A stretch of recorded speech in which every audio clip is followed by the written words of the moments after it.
Query and Company. I'm going to be keeping you company for the next few hours. You are not going to believe the company. This company. You're going to bankrupt your mama's company? At least I have the radio to keep me company. On 93.5 and 107.5. The Fan.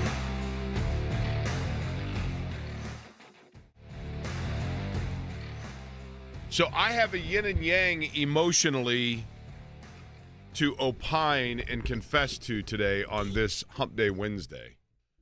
And Jimmy Cook normally would be the guy that, like, I'm doing that to. Jimmy is off in Vegas with an irresponsible hangover trip. And James Boyd from The Athletic joins us today, and there is plenty to talk about. I mean, I'm telling you what. You want to talk about coming in right like when the treadmill's clicking along. There's a gabillion things going on, right? We got plenty to talk about today. Always plenty to talk about, obviously, with the Colts, with the Pacers, NCAA tournament starting up. And I feel like I've just been watching sports or at a sports event pretty much every day for the last 2 weeks. So I've enjoyed it. It's my life most of the time, but I'm enjoying what's going on. And I'm actually going to head down to Bloomington for my first IU game at Assembly Hall on Saturday. You've never been to Assembly Hall? I have been to IU's campus. This would be a never women's game, obviously, you're going to, right? Yep. First round matchup with Fairfield and IU, and I figured why not go see Mackenzie Holmes and just get a part of that fan-crazed Hoosier hysteria I hear about so often. But it should be fun. Okay, so here, speaking of Hoosier hysteria, here is something where I have this dichotomy, if you will, in my head. Okay. When I was in the 5th grade, Aliceville Elementary School, Gene Umamura, fabulous 5th grade teacher. We had a responsibility, James, where each one of us was assigned, we got to pick, for the most part, a state, a U.S. state. Okay. And that was so for the entire school year, we did a state report. And there were a lot of different things incorporated into this project, which included one of them writing letters to the respective states, telling them about our state report and getting information back. This was pre-internet days, obviously. I say, what? My state, which I was kind of randomly assigned, but I spent my entire 5th grade year learning about this state. So I've always felt kind of a kinship to this state. Okay. This state also had a pretty good basketball program when I was a kid. They had a dominant player that was fun to watch when I was a kid. I was heartbroken when they defeated my Indiana Hoosiers to go to the Final Four in the regional finals, 50-48, in a gut-wrenching game. But I've always kind of liked the school. I've always considered the state and the school to be a little bit like higher brow.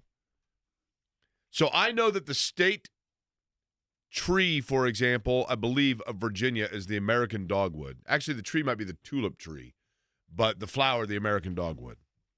I've always kind of liked the University of Virginia. I've always kind of liked their basketball program. And yet last night I had to set all of that aside and say the tulip tree and the dogwood and whatever else are nice, but they are not sycamores. And as I was watching that game last night, if you want to call it a game, of Virginia and Colorado State, and Rick Carlisle yesterday was on with KB and Andy on the wake-up call, and Rick Carlisle, who was on that 84 team that defeated Indiana in the regional finals, Rick Carlisle had said, with all due respect to Colorado State, that he thought Indiana State should be in the tournament. And Rick Carlisle was half correct, because it is true Indiana State should have been in the tournament, but not at the cost of Colorado State. That performance by Virginia was horrendous. And that is a team that never should have been in the tournament. That is a team that they were stunned. If you watch the Selection Sunday reactions, Virginia was stunned that they were announced in the tournament. They didn't do anything to merit being in. All of their metrics and everything that allegedly are factored in were not in the realm of an Indiana State. I know that they play a defensive brand of basketball to slow things down and take teams out of the rhythm, and that lifted them to a national championship. I get it. But Indiana State, with their offensive efficiency, with the way they move the ball, with the way that they played this year, I go back to, and I will say it till the cows come home, the NCAA tournament, and it's the greatest tournament that there is, and everybody loves it. And the tournament is made off of Cinderellas to an extent. Now, this is the 70th anniversary of the Milan Miracle. Yep. 70 years ago today, Bobby Plump hit the shot. That was the creme de la creme of underdog upset stories we still talk about. Like, the movie now is older than the story was when the movie came out, but we still talk about it in Indiana. The NCAA tournament, James, every year somebody captures their moment. Yeah, last year it was like Florida Atlantic going to the Final Four. You know, somebody becomes an overnight, like 3-week story, and then you forget about it and you move on, right? The television ratings would tell you that the Cinderella stories are a good thing until the Final Four or the Elite Eight, and at that point, people are over it. So, in other words, people love to see mayhem and all hell break loose for the first 2 days, the first weekend, and then after that, they want order restored and they want chalk. But Indiana State getting in, and Indiana State advancing through the play-in game and then getting in the tournament and having a chance to win a game in the tournament moves the needle far more than if Virginia had done that. Virginia's won a national title in the last 6 years.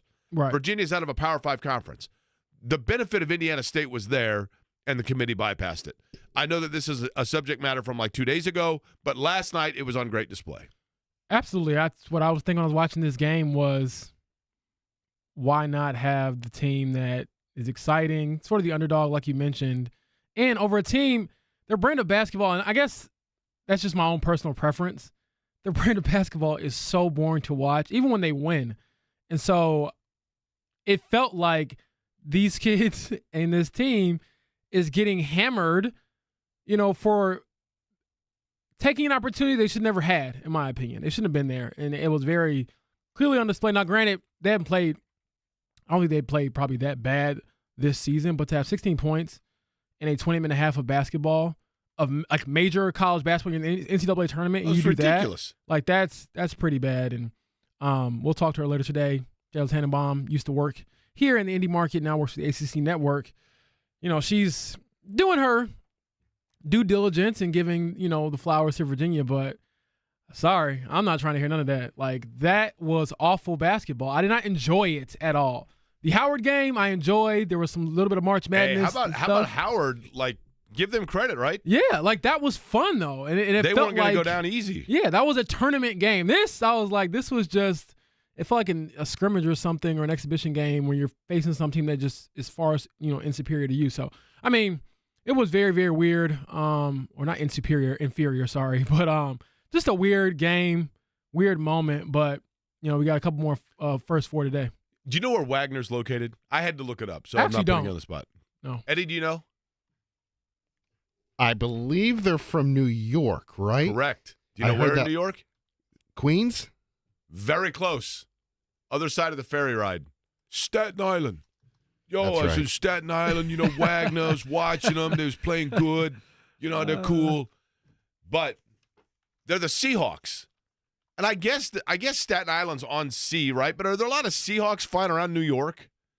I was just there. No, I did not see a lot of Seahawks. Seagulls, right? Maybe a couple. James, Seahawks, I'm disappointed pigeons. in you not knowing that because of Titus Leo. You know, the Colts drafted him last year and he went to Wagner. Come on now. You got to give me some grace. He did not play all of last year. I don't so care. there was He still got drafted. Come on now. You need to know these things. He's got to be one of the few players ever from Wagner to be drafted, right? Do you think he was hoping to get drafted by the Seahawks?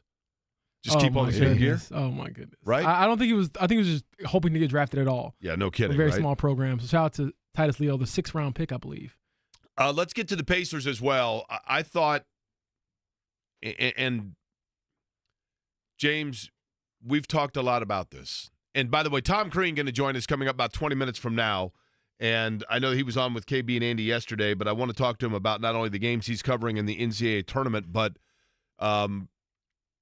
something, 3 letters starting with an I, and I'm not talking about NIT, but NIL, I want to talk about with Tom Crean, because I think he'd be an interesting guy to kind of get the perspective of how college basketball is changing, because he was such a good recruiter as a coach. He's going to join us at 12:30. Dustin Dopirak will join us, talk Pacers at 1, and then Taylor Tannebaum, as James had mentioned, at 2 o'clock today. But from the Pacers story, I've wondered about this, James Boyd, and you were, I think, over there, so you can shed more light on it. Something's going on, and I don't mean this flippantly. I don't mean it insensitively. I don't mean it irresponsibly. Something's going on with Tyrese Haliburton. And I don't know, he's in a slump. But I was saying yesterday, in any sport, what sport did you play the most growing up? Basketball. Okay. Did you ever have times in the game of basketball, I did, for example, where you suddenly became aware of the fact that you were thinking through your shooting motion? Oh, absolutely. And then it became, because you weren't going off muscle memory and instinct, and you were overthinking it all the time, and so that became a hindrance to you, right? Yeah.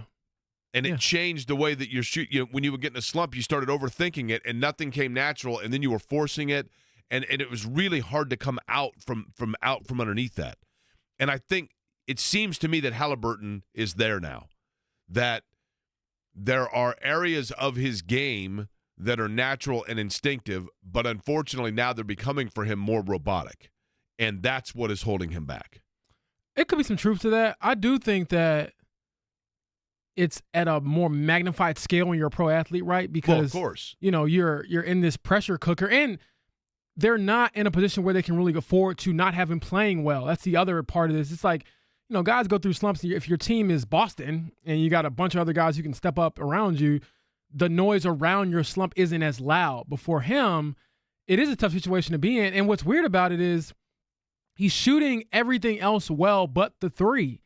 Rim attacks are pretty good, mid-range, free throws, but the three was such the calling card and for I him, know, right? and that's what makes him so dynamic as a scorer. I mean, this is a guy who, I want to say, back in the end of 2023, he had like a 40-point game. He can score with the best of them, and we saw that, throughout the season, especially early in the season before the injury. But now it just seems like you said, he's in his head a little bit. And he did say that. We talked to him yesterday about it. He was like, it's more mental than anything. He was like, I've dealt with slumps or, dips in play because of different coverage. It looks like that, and I have to like decipher what I have to do. But he's like, for me, this is like, I've done this my entire life, and now I have to, do it. But he was pretty candid. I think what I love about Tyrese and what I enjoy getting to know about him is that of all the athletes that we have had in this city, not only been for a short amount of time, but again, in my short time here, the last 3 years, he's as candid as they come, especially with the stage that he's on. A lot of athletes, you want to say how great you are, or you never have any doubt at all. That's not true. Like, even the greatest doubt sometimes when you're going through things like this. And he's shooting 17% from three this month. James, 17%. my concern is this, and the concern that I'm about to say has nothing to do with, per se, Tyrese Haliburton. Right. Okay? I always talk about precedent. So what I'm about to say is not an indictment on Tyrese Haliburton, but rather an indictment on other people that we've seen come through here.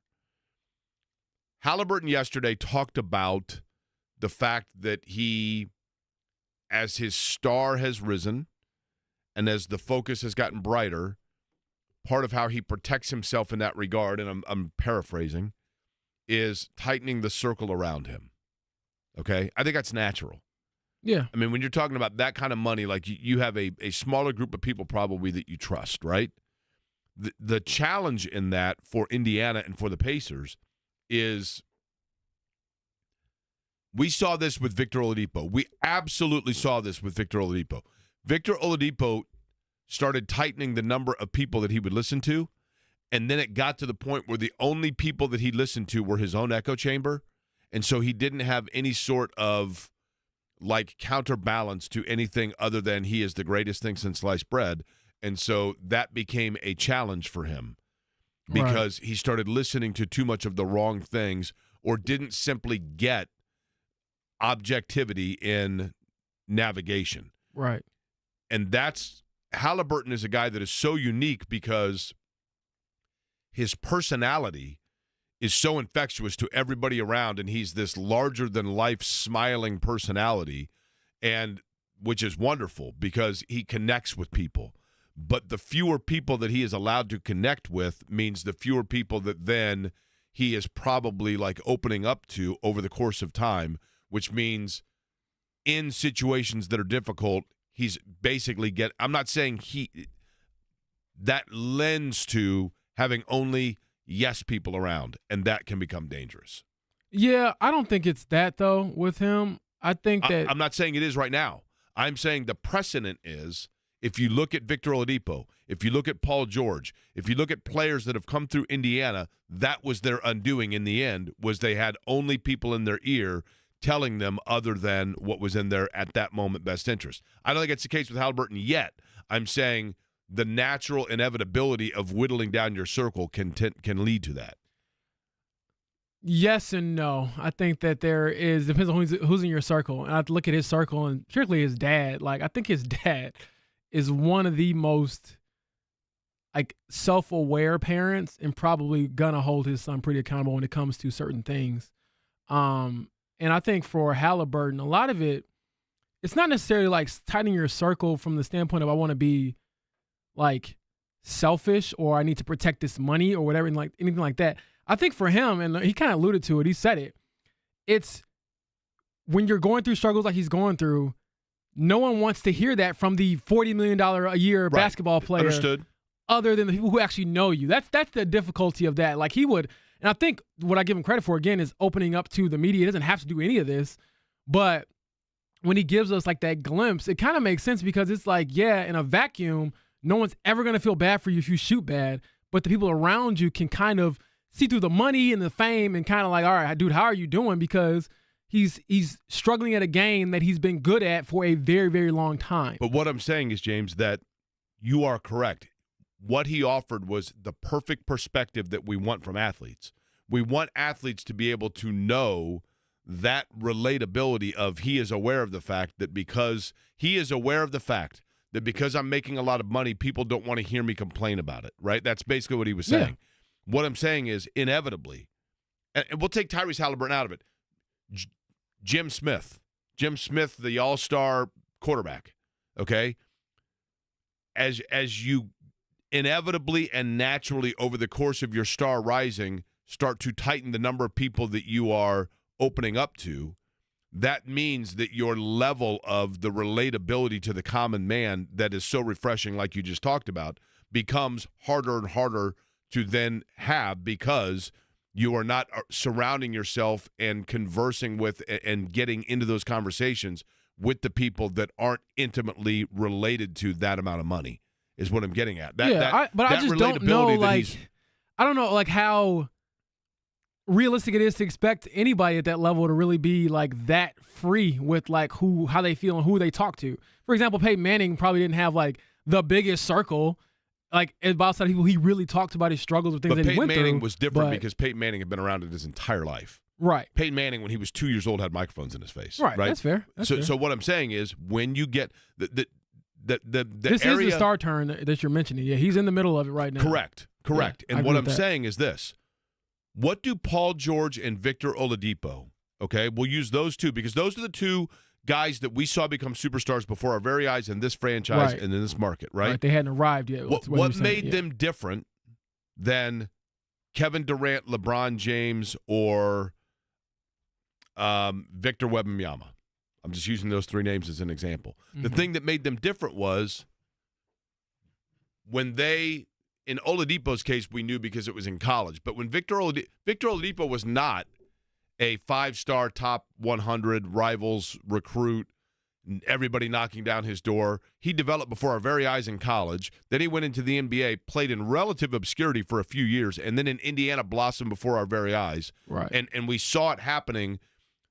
LeBron James, LeBron James was a household name at the age of 16. Victor Wembanyama was a household name at the age of 17 years old. Kevin Durant was the college player of the year as a freshman in college and the number one recruit in high school.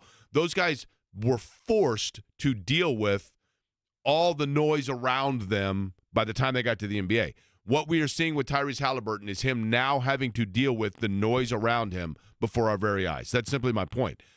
He appears to be as well equipped as anybody that we've seen in his approach, his mentality, his maturity, and his personality to handle it. But we don't know until we see it, right? Until he goes through it. I mean, this will be a moment we look at, maybe an inflection point in his career. We look at, did you sink or did you swim kind of thing? And then not necessarily on the basketball court, but like you're alluding to, do we see a personality shift? Do we see characteristics change? I don't necessarily know because, I mean, I was there when he got traded in his first interview ever in a Pacers practice jersey, and he was, pouring his heart out about how he got his heart broke by the Kings. And I was thinking, whoever does that on your first day with a new franchise? So we'll see. But a lot of it, as he said, and as you know, and as everyone listening knows, you got to play better. You go out there and you have you go on this road trip, you win a few games, you make a few shots, and that pressure cooker you're in, it's still a lot of pressure, but it kind of alleviates itself a little bit. Is he being guarded differently, or is he tired? Is it in his head, or is his hamstring bothering him? My own personal opinion is it's probably a lot of overlap, intersectionality with all of that, but I just don't know like how healthy he really is. Like, it's like the old, are you hurt, are you injured topic. Like, he's probably not injured where like I can't play at all. But if we gave him like some truth serum to say, are you 100% healthy? Like no restrictions, no pain after games, after your hamstring. Like, I'm not sure if he's going to be able to say, oh, I feel absolutely no pain at all in my hamstring. I was at the Chicago game. I found it interesting, and this is an example of me probably not being totally aware previously of my surroundings in other games. But it was interesting to me that during timeouts, he was still wearing a huge ice pack on his hamstring. Now, that's probably preventative, right? But if there's no restriction, no pain, no injury whatsoever, I'm not making a mountain out of a molehill, James, but I found it interesting. You know what I mean? Because it's still there, either on his mind or the training staff's mind, right? Yeah, and I think it's one of those things where, again, you have to play through it, and you're going to play through it, but you're probably not going to be 100% yourself until, and I say this because it's a hamstring too, hamstrings usually just don't get better 100% fully unless you have like a month to just sit down, depending on the severity. And he can't do that one right of those now. hamstring Charlie horses, like in the middle of the night? Oh, yeah. Yeah. It's sore for like 3 days afterwards. Yeah, but, right? I mean, he's getting round-the-clock treatment. But, again, it's just not – and this is the other thing I wanted to allude to. I'm glad you brought this up. I've heard the whole, he's only want to go out there because he wants to make All-NBA and the 65-game rule, all that stuff. I hear you, and I guarantee you it's something on his mind. It would be on any one of our minds if we knew, have we meet this quota, we have a chance to make this money.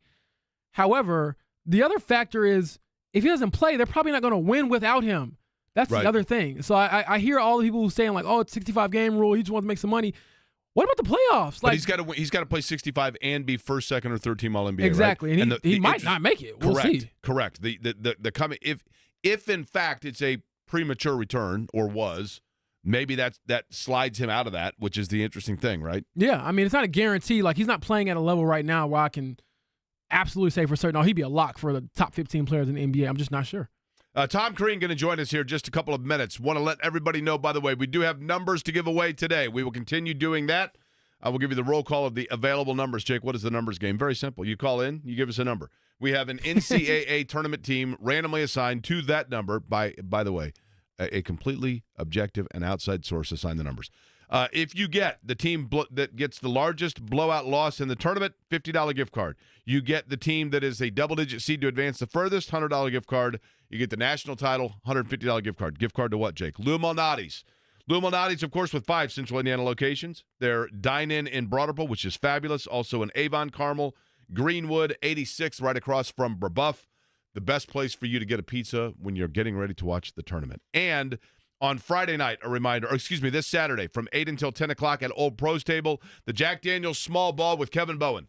Kevin will be there for your Pop-A-Shot tournament coming up Saturday at OPT in Broad Ripple from 8 until 10 o'clock. Then I will be at Britton Tavern and Fishers next Friday for the same thing, with the finals coming up after that. $1,000 prize on the line if you are the Jack Daniels Small Ball champion. Tom Crean, former Indiana coach, working with Westwood One, doing games, working with ESPN, joins us next.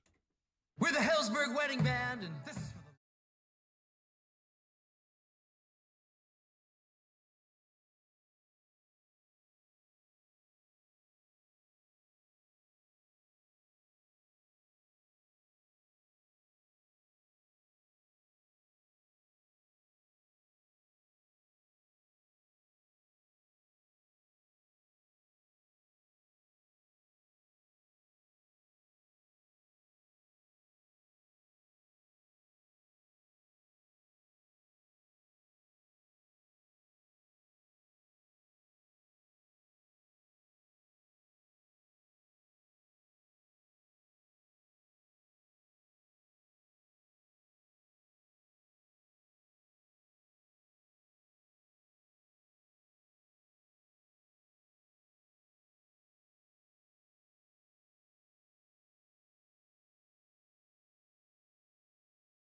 The 12 o'clock hour here on a Wednesday. My name is Jake Query. James Boyd in for Jimmy Cook. Eddie Garrison flying the controls for us and joining us on the program now.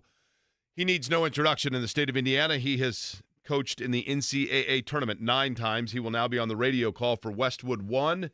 And I believe Memphis is where Tom Crean is going to be calling games. He's got some heavy hitters that we'll talk about.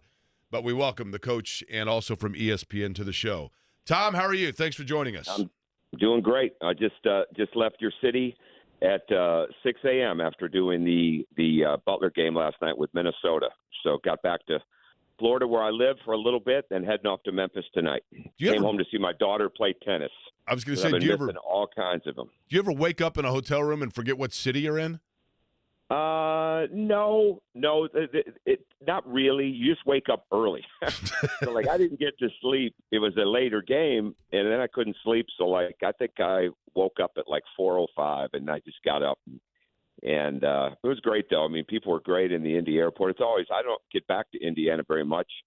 And actually, next Saturday, I'm going to call the Division II championship game in Evansville, which I loved doing that a year ago. So I'll be back there again, but I love being in Indianapolis and the airport, being at Butler last night. I'd never been to a college game at Hinkle Fieldhouse. I'd been to some high school games, but never a college game, and it was great. It was energizing to be back there.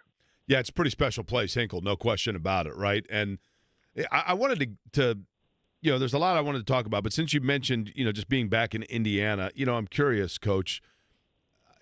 I guess media is a little like coaching. This would be the only area where it's the same, I guess, where, we also kind of bounce around a little bit from job to job.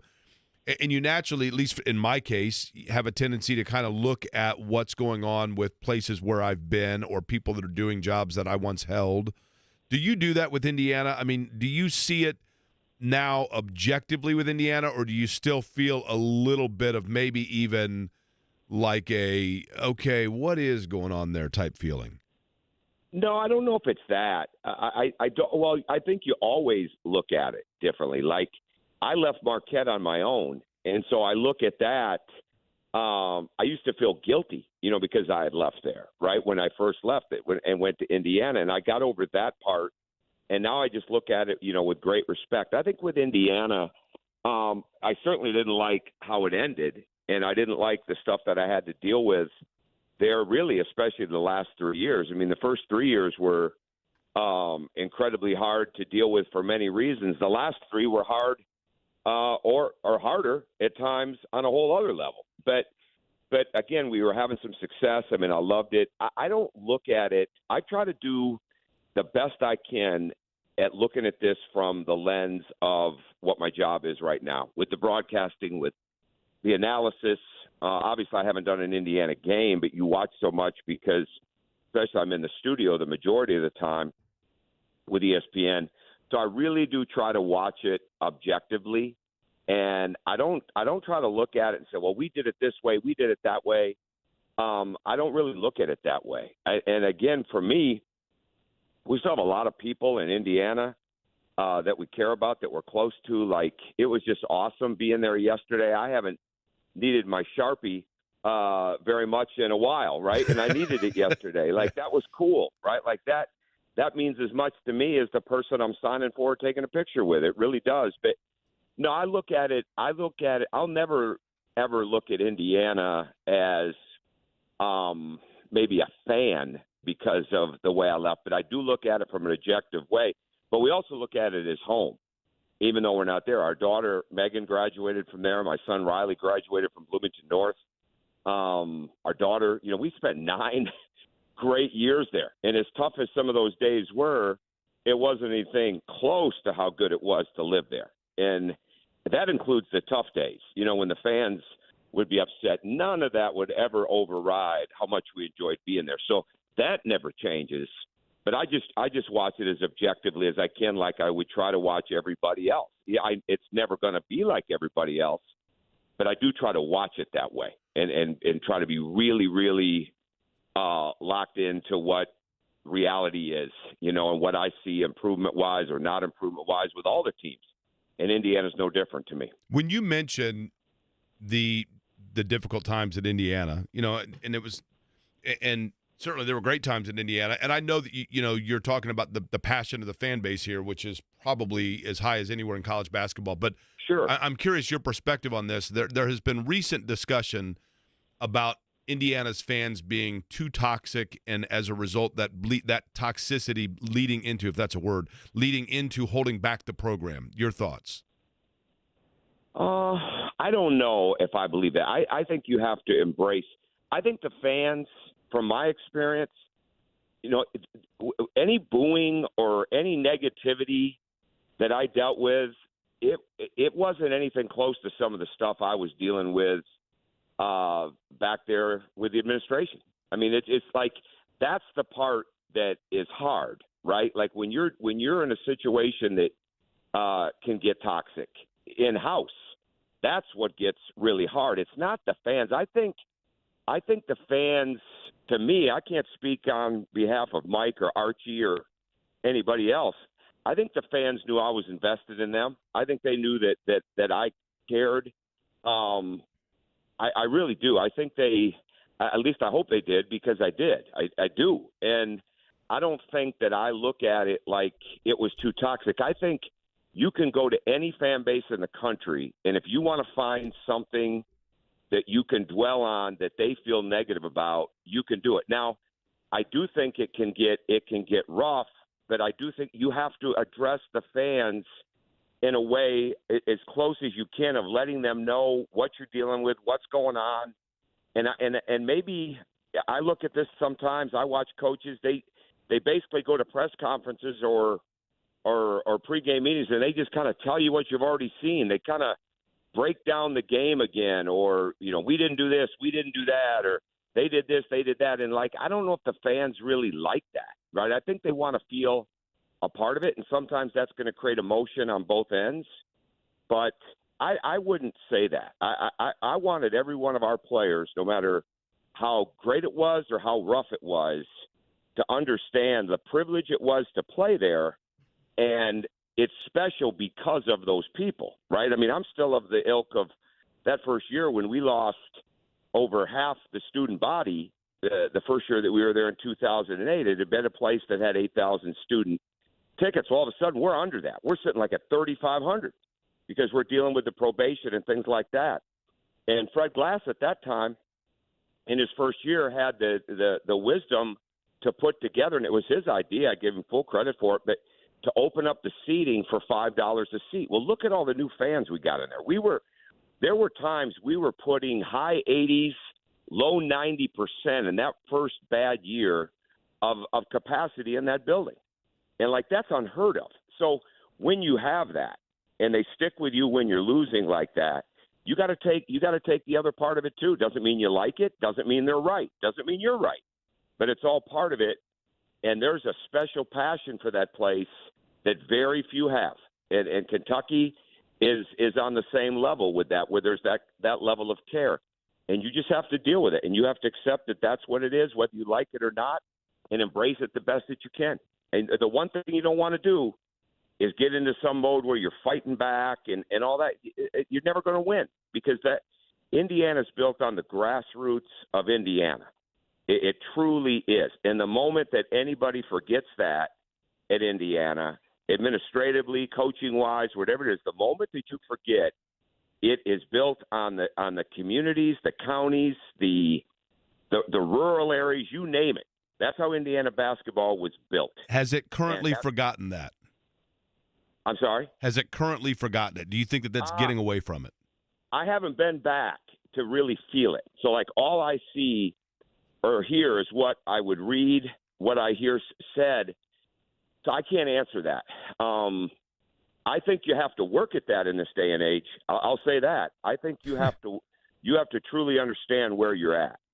And no matter how big the corporate money is, I mean, I've been a part of some, when we were raising money, I've been a part of some unbelievable deals in there, from $500,000 to $2 million to $45 million, right? I know all that stuff matters, and I'm sure the NIL right now, I'm sure they've got a ton of money. We didn't have that kind of situation. There wasn't any NIL, obviously, when I was there. So you got to deal with the corporate side of it. You got to deal with all of that. That's part of it. but you better never forget how Indiana basketball got built. And those people there, that they love it. Some of them hate it, okay, but they weren't born to be Indiana fans anyways. But the ones that love it, they love it, and they can they take it over the top? Sure. But there's nothing, and I've never experienced anything like it, and I've coached in some unbelievable places. There is nothing like it when that place is rolling and those fans are bringing that intimidation factor to the opponent. There's nothing like it. And to get to those days, you got to go through some of the hard days, and the last thing you ever want to do is disrespect the people that make it what it is. Tom, you talked about not wanting to push back or fight certain things when you're in this position that you were in Indiana, but one thing you did push back on and fight against was declining the NIT. And I had a similar, tweet about this the other day, and I got a bunch of pushback about, the transfer portal and you got to go recruit guys. And all that to say, how have you seen maybe this portion of the season shift, and what changes would you like to see, if any, to the way we look at NIT invites, transfer portal, and those teams that don't make it to the games you're about to call? Sure. Well, and what I said the other night on ESPN, I said, and then some people, I don't know why they would do this, tried to attribute the comments that were made about devaluing Assembly Hall to me. I wouldn't make that comment in a million years because I'd never think that way. And we ended up going on the road. It was a decision that was made above me. I'm glad we still got to play in the tournament. I wanted to play at home. There were certain parts that I understood, that we weren't going to have as many fans, that we weren't going to have the students maybe because of the NIT, but you never give up a home game willingly. You don't do that.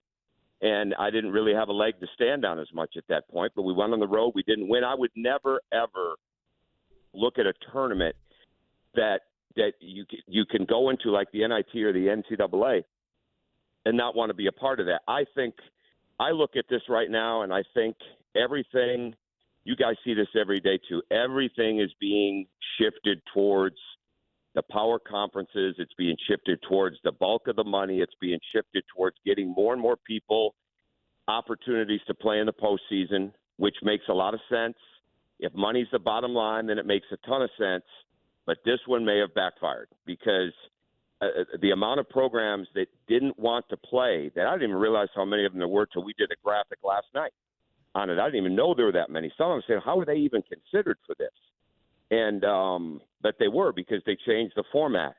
And I don't think that you take away opportunities from people that are going to absolutely embrace them, like a lot of the mid-majors and low-majors did, and take that away from them.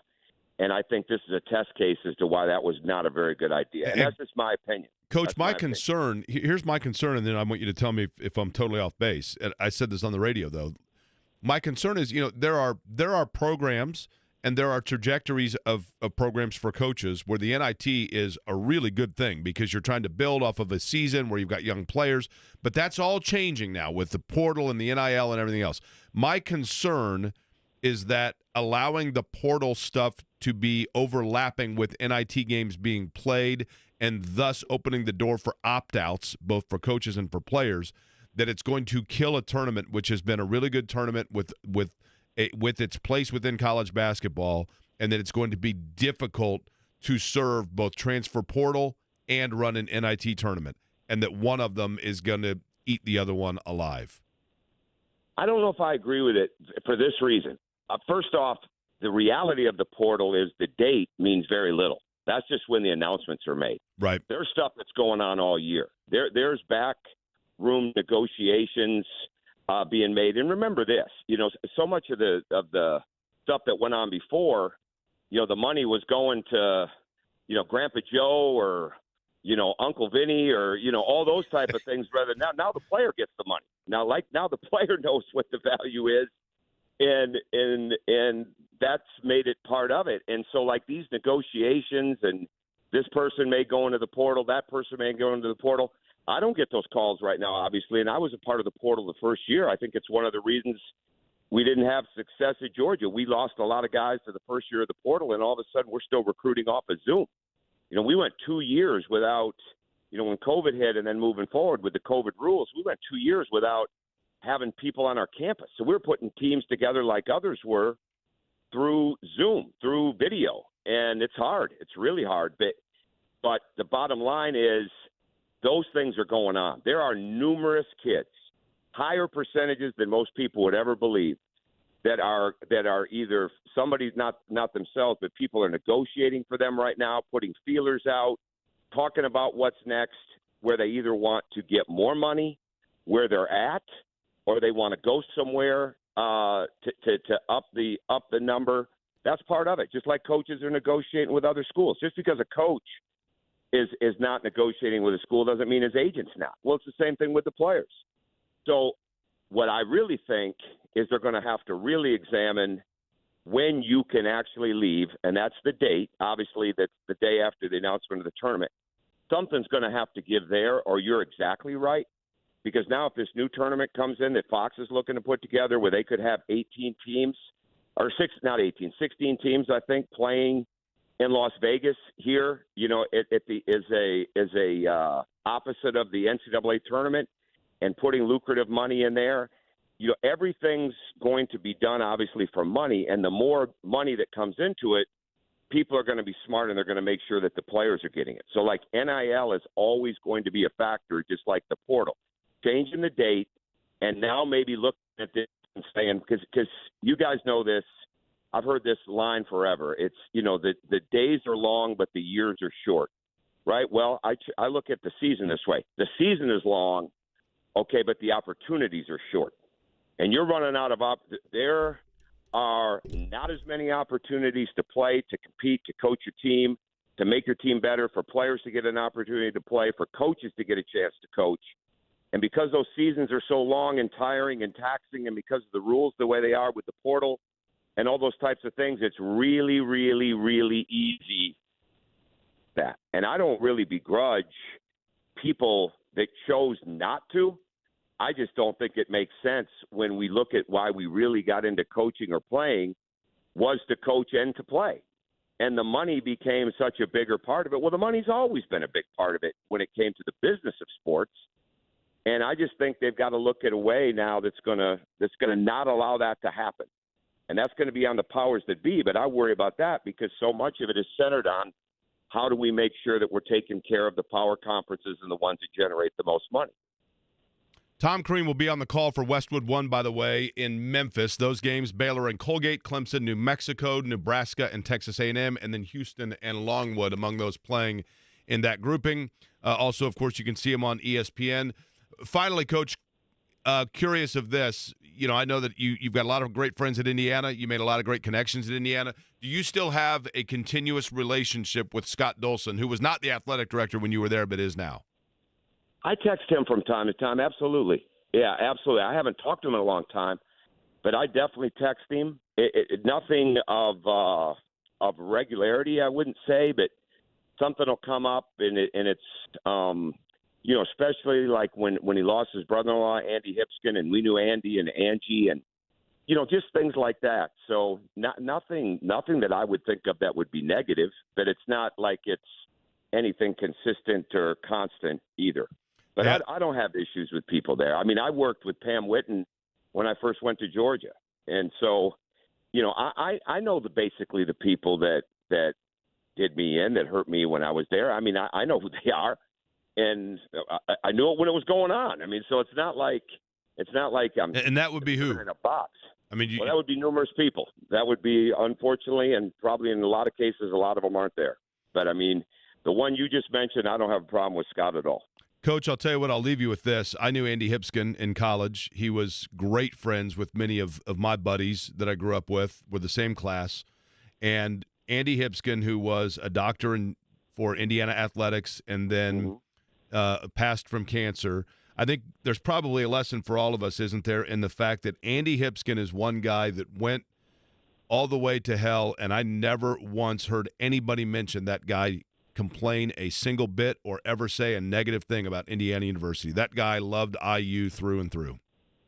You know what? And those are the kind of people that we're so fortunate to be a part of. Andy and Angie, Todd and Susie Yeagley, man, and then the people that I worked with.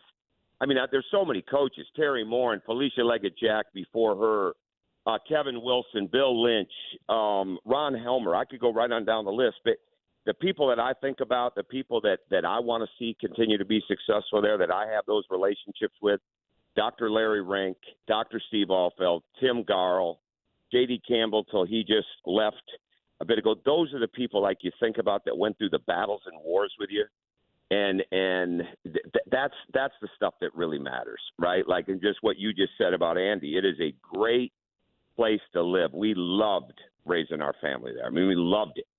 And because it was home. I mean, it just became home because I got what Indiana was all about. I grew up out of state, but I didn't grow up out of mind on what Indiana was all about. And I did my best as I possibly could to try to get it to be that way. So you're exactly right on Andy. There's a lot of great people in Indiana, and we miss a lot of them.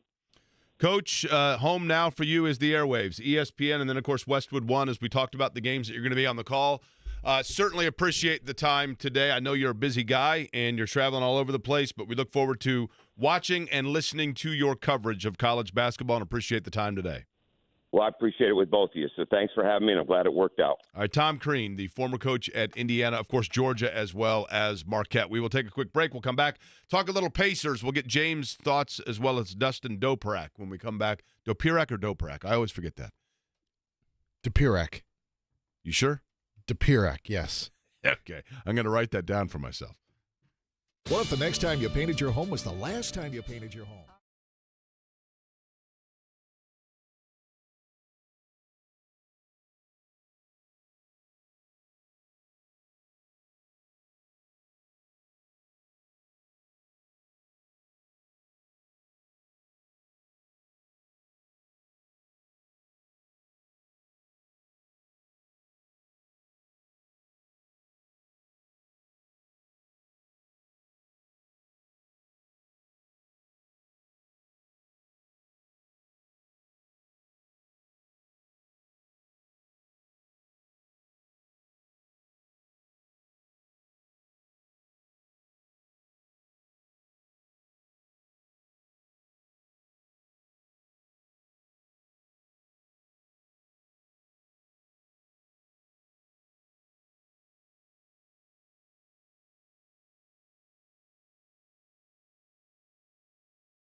Along with Tom Crean, so we got to do this quick. Dustin's up next to talk Pacers, and then we got numbers to give away later in the hour, too. Thanks. Hey, fellas, if you're feeling tired and grumpy, you've noticed that.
But unfortunately, Ratner got in the car before the thieves stole his sister's car stereo and played this, which is not off that album. Eddie Garrison has been introduced to Fast Times at Ridgemont High, and I'm going to be honest with you folks, ever since I made him watch it, he has not stopped talking about it. Okay. You've watched it every night since, right? I've watched it one more time since the initial. No. He just telling off air he's just going to watch it again tonight. Well, so. you guys are watching it together, James. He's never seen it. James, have you seen Shawshank Redemption? I have seen Shawshank Redemption. Eddie's not seen Shawshank. Top What? 10 movie all time, You right? got to see that. I feel like that's a little, I feel like that's. See, they got on me and said that I was old for telling them that for getting on them about never seeing it. You're their age range. No, that's a classic. Yeah, it's a great movie. By the way, before we get to Dustin here to talk about the Pacers, here's a trivia question for the two of you to stew on. Okay? You cannot look it up. There are only 2 states amongst the 50 that make this great country that do not currently have a high school product playing in the NCAA tournament. Can you name either of the 2 states? There are only 2 states that do not have a high school alum in the 2024 NCAA tournament.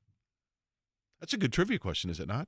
Yes, I'm going to go Montana because I don't think it's a real place. And Maine. I don't think it's a real place, he said. Which is a joke, by the way. I'm not a conspiracy theorist, I promise. Do we have Dustin, Eddie? Yes, sir. Dustin Dopirak joins us from the Indianapolis Star to talk about the Pacers. Dustin, we'll get right to this. James and I were talking about it. First off, do you have a guess, Dustin? 2 states that do not have a high school product in the NCAA tournament. I'm going to go with Alaska. It can't be Montana because Montana State's in it. Like, they have to have at least one guy on that team from that state, you'd have to think. Look at Dustin just dunking all over my pick. Wyoming's not in. What's the other one? You said? Sorry, James. I was going to say Alaska and Wyoming. You know, I'm a Wyoming basketball fan, Dustin. You kind of hurt me there with that. Wow. Little I know. sweat. I'm sorry. I should have known. Alaska, home of Carlos Boozer and Trajan Langdon. Neither of them are in this year's tournament. However, there are a couple of Alaskans in the tournament. Same, too, with a couple of products of the great state of Wyoming. So you know. Okay. Which, by the way, ended women's suffrage in 1920. Okay, so Tyrese Haliburton, James and I were talking about it, Dustin. Starting to open up a little bit. Is this how much of this is Tyrese Haliburton on the floor overthinking things? How much of it is scheme? What's going on? Yeah, I mean, I don't know if overthinking it is it. I mean, I think it's just when one doesn't go in, I think it is, snowballing a little bit on him. I think it's different. I mean, I asked him a question yesterday, and also James has been phenomenal on this as far as opening people up. In case that hasn't been clear to everybody, James has done a great job of getting Tyrese to really, come out over the last couple of days and explain how he's been processing this thing. But I think, with a lot of shooters, like a Buddy Hield can just shoot. Tyrese Haliburton has to play point guard, and he has to think about, whether it's smart offense for him to take this shot or take that shot or whatever. And, as confident as he's trying to be, I think he has to consider, okay, is it better for me to take this or is it better for me to get it down to Pascal down low? And I'm sure it's having some mental effect. It's when one doesn't go in, you just feel like they're just never going to go in. I mean, I think there's something to be said for, scheme just in the sense that he's been playing off the ball more. He's coming to his shots, and I think in a little bit of different ways because he's just operating off movement and maybe not getting squared up in the same way that he did when he was usually, taking the ball. But I don't know that's that much of it. I think there was some he was doing some of that, I think, around Christmas. I mean, I think after they really started to take the ball out of his hands because he was getting blitzed and so much double teamed. I think it's – I mean, I don't want to say it's just in his head, because I imagine there's some recalibration that's going on since the injury. I think there's just a lot of stuff going on. But when just one doesn't fall, it's like, oh, man, it's going to be like this again. And he just has to grind his way through it. He finally gets one kind of at the end of the game, and it never feels like it's solved.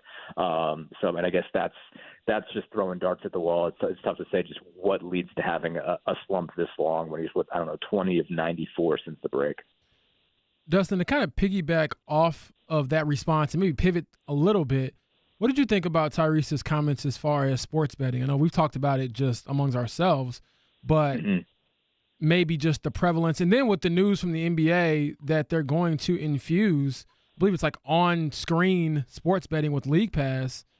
I mean, what are we doing here? I guess what's your thoughts on, just that pressure cooker that players are already in and then maybe adding more gasoline to it. James, can you let people know what it was that Haliburton said, by the way? Yes, for I'm those sorry. Who are not familiar. Tyrese basically said that, I'm looked at as a prop.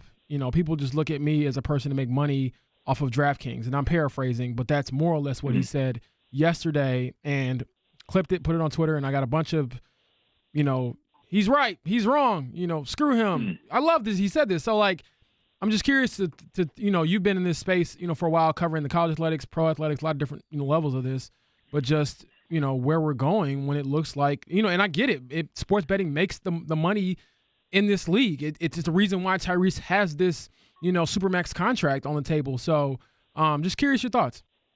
Yeah, no, I mean, I'm with you on this. I mean, I think that it's definitely added this level of, I don't know if it's like empowerment's a bad word because empowerment sounds like a good thing, and I don't mean it to be a good thing. I mean, I think the fans definitely feel like once they put money on somebody, they can say stuff to them about it. And I think that both on social media and in real life. I mean, from the stands, telling them, I've got you on this prop, I've got you on this, come on, I need points from you or whatever. And I'm sure it does feel that way. And I think, that was kind of a side, discussion from him kind of saying that, I have to realize that, people don't care about what I'm going through here. And for some people, they really don't care because they're just thinking about whether or not I can make the money. But I think it's definitely prevalent. I think you see, and I think you see it more discussed in basketball because, basically the fans have closer access. You're separated from, guys on in a football stadium. There's space between you and in the sideline. They're wearing helmets and all that kind of stuff. It's harder for you to get to them. Baseball, you have dugouts. At least you have ways where these guys can kind of escape you. In basketball, you're right there. They're right on top of you. In some cases you're almost sitting next to them, or just right behind them and stuff like that. I think there's just a lot more space for them to be sort of affected by it and told, you failed to get this for me, and I think there's just more opportunity, at least as much, maybe more opportunity for fans to bet directly on the players, how many assists they get, how many points they get, how many rebounds they get. There's certainly some of that in football and in baseball, but I think it's more constant, I think, in basketball. So I think they just see it more. And so some of that's on social media, but again, some of it's live and in person. You're hearing people, cheering in the stands like, oh, come on, I need more 3-pointers for you. I need more of this. I need more of that from you. I need you to hit me a 3, Tyke. And they feel empowered to say it. And I think it does pile up on the players, just feeling like, man, what? I don't owe you anything. Dustin, really are we entering, for either one of you guys, are we entering into the area here where, and part of me feels like, I'm not trying to lead the witnesses here, but part of me feels like this is inevitable. In today's culture and society, with access, with all of the things you're talking about, Dustin, are we entering an area where eventually some player in the general public is going to have their safety compromised by some lunatic that is convinced that that is the person that stands between themselves and a big payday they were owed but were denied? You can't say that it's not possible. You can't say that it will not happen because, you don't know, certainly you can't guarantee that it will. I'm not going to come out and predict it right now because, somebody has to cross a pretty significant line to get into physical violence, but certainly all the ingredients are there. All the ingredients are there when you're talking about big money. And I think to James' point, when it comes to putting it on TV, what I think has taken this a different level. Gambling's been around as long as there's been sports in America, but you had to call your bookie and you had to place the bet before the game, and and this was illegal, unless you were in Vegas or New Jersey or whatever. It was an illegal thing to do, to call your bookie before the game and say, I want this much money on this game. And, they might take some prop bets from time to time. But, you had to organize this with the guy that you had to give the money to. And, it was the guy that you were not to mess with also. In this case, we were able to do this on computers so fast, and there's so many opportunities. And when you've lost, you have the chance to immediately go right back at it again. And that's the addictive part. And so when you're putting this on the TV, you're adding more opportunity to make it instant, to make it quick, to make it not, require a lot of pensive thought on your part as to whether or not you really want to do this. So that is going to up the ante. That's going to up the stress about the whole thing. And at some point, yeah, I mean, I think there's a possibility from that. Certainly, obviously, you saw stuff happen years and years and years ago. I mean, they threw the whole World Series in 1919 before we had computers or phones. So, it's certainly bad things are always possible and have been with gambling for a long, long time. But the immediate access to it, and again, also the immediate access to players, either through social media or just being at the game and how close you are, there's stuff that could very much go wrong there. No question about it. Yeah, just to, I guess, put a bow on this, and this is me being blunt. I think that what we're seeing is these leagues are feeding addictions. They want you to get addicted to this. They want you to, not have an out. And so they know if we put this in your face over and over and over again, you might deny it or decline it the first few times, and you finally might say yes and then go for it. So I know we're kind of on a tangent here, but I do think that we're in an interesting space where there is this sense of I own this player or I own this team. And to your point about, more access to players, I feel that pro athletes are still pretty, away from society in a sense where, like, you're not going to see Tyrese Haliburton, like, walking down the street or anybody else on the Pacers, just out and about and at the local grocery store. But for college athletes, when you're, betting on the money line and some player ruins it, they're not as,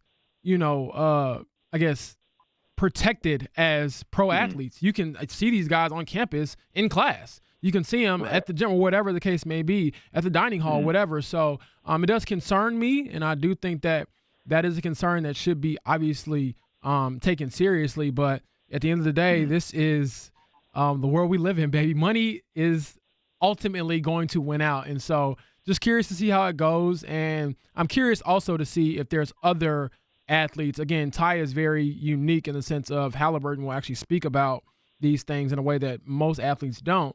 But is he the one that kind of opens the door for others to do the same? So we'll see. But to kind of pivot back to the Pacers, Dustin, how important, all these shooting woes aside, whether he shoots well or not, I mean, the defense has been better in the last few games, but how big is this road trip to sort of figure out who they are? That's the question I've been asking you, Tony East, I asked Rick Carlisle that. Like, who are the Pacers? Is this the trip to figure it out, or are we still going to have to figure it out or find out in a very painful way if they don't get it together?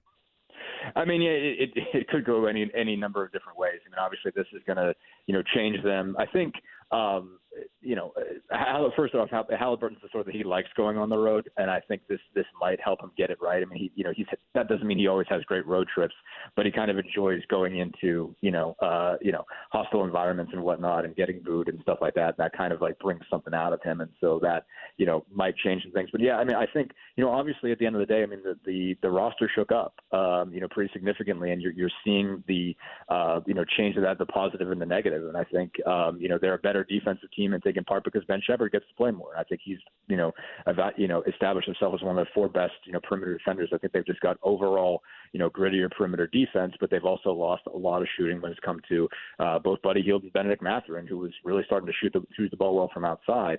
And so they still want to run. They still want to get, moving in transition and whatnot, but it's harder for them to score the numbers they were scoring when they don't have, the threat of as much of the threat of the three as they used to have. And I think they're still figuring out how they can do this, and they're also waiting for water to hit its level as far as their shooting is concerned. I think they believe they can be a better shooting team than they have been, but I don't know if they have the same capacity as they used to have.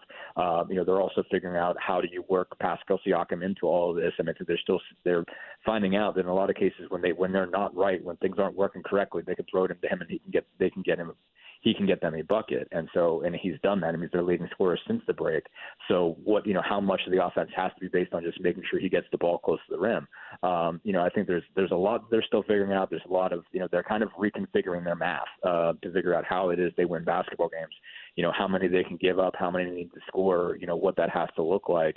And it is still kind of changing. It's still, sort of in flux to figure out like, okay, at some point can't we rely on a few more threes from Tyrese? At some point can't we rely on a few more threes from other guys?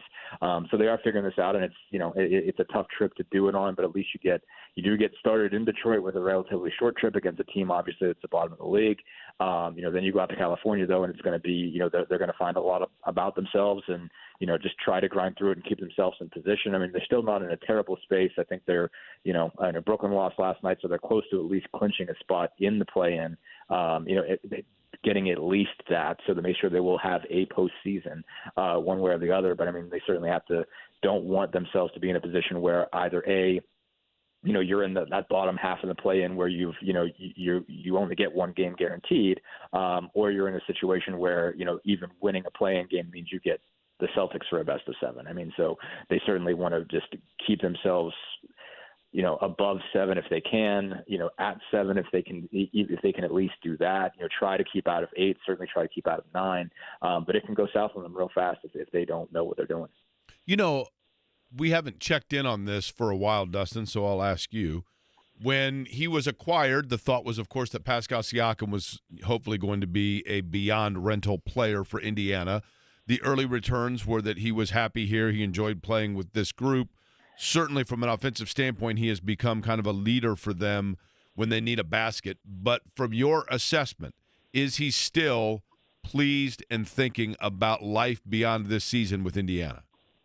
Yeah, I think so. I mean, that's certainly my read. I mean, he might have other things going on, but from what I can tell from him in terms of how he operates and what he likes about being on this team, he really enjoys playing with Tyrese Haliburton. He really enjoys playing with Miles Turner. I mean, I think he really likes these guys, and I think he really likes this team.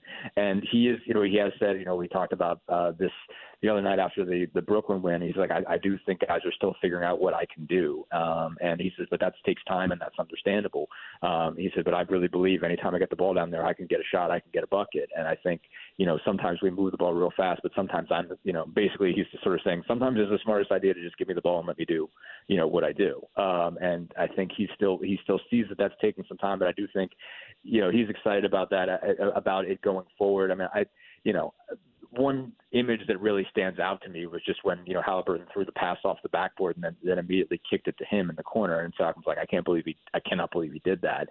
And I think he realizes like he's with another superstar that's that unselfish, and you don't often get that, the extent to which Haliburton really wants to set up everybody else first. And so I think he appreciates that, and I appreciate the opportunity and what that means. And the fact that they need somebody like him, to be a guy that they can rely on as they get into, postseason play and then move forward. I think overall he likes the idea. Obviously, dollars and cents, there's where does he want to live? Does another opportunity come up that he also likes?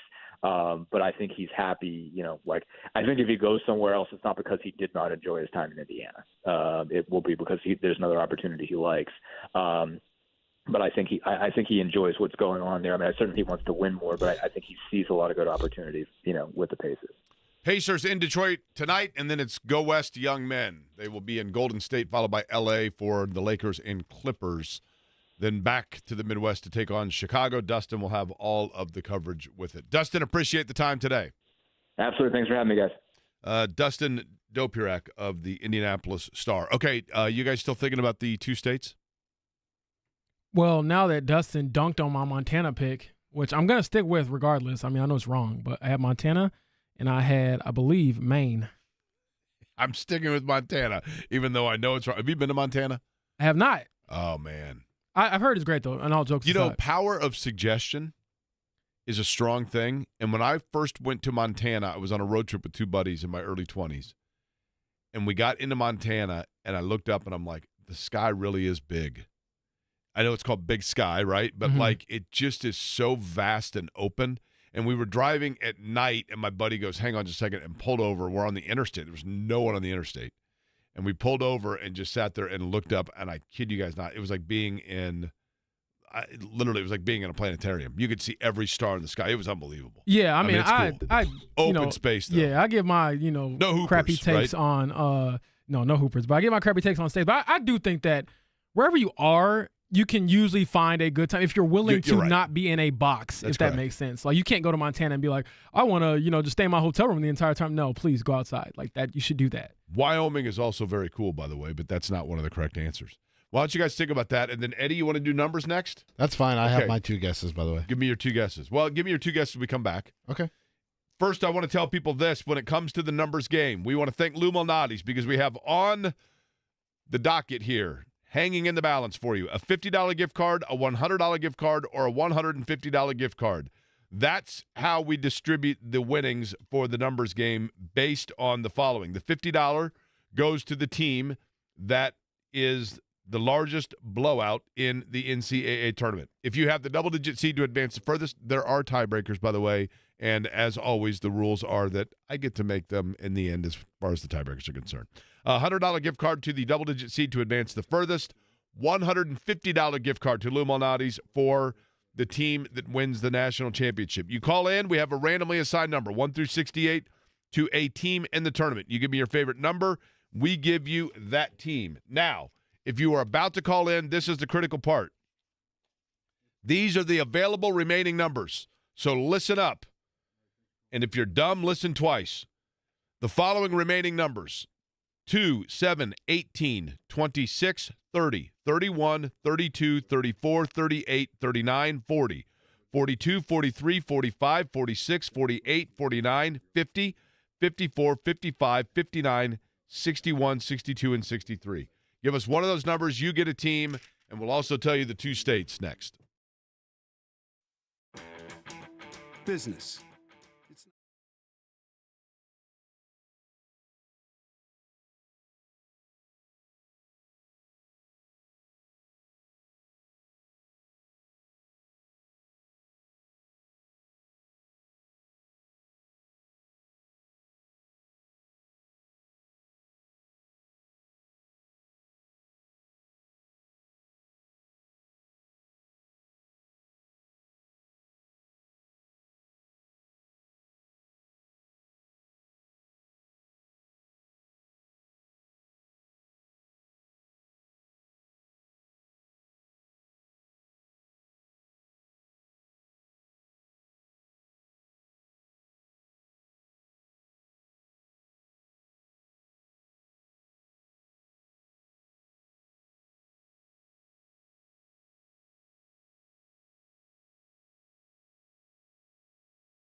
Play some of our great tournament moment bounce backs. Oh, I haven't forgotten, Jake. Got some good ones in there. I know. I'll probably come back with a good amount tomorrow with the dance starting tomorrow. Love it, man. The dance is here, folks. Last night it was Wagner advancing past Howard.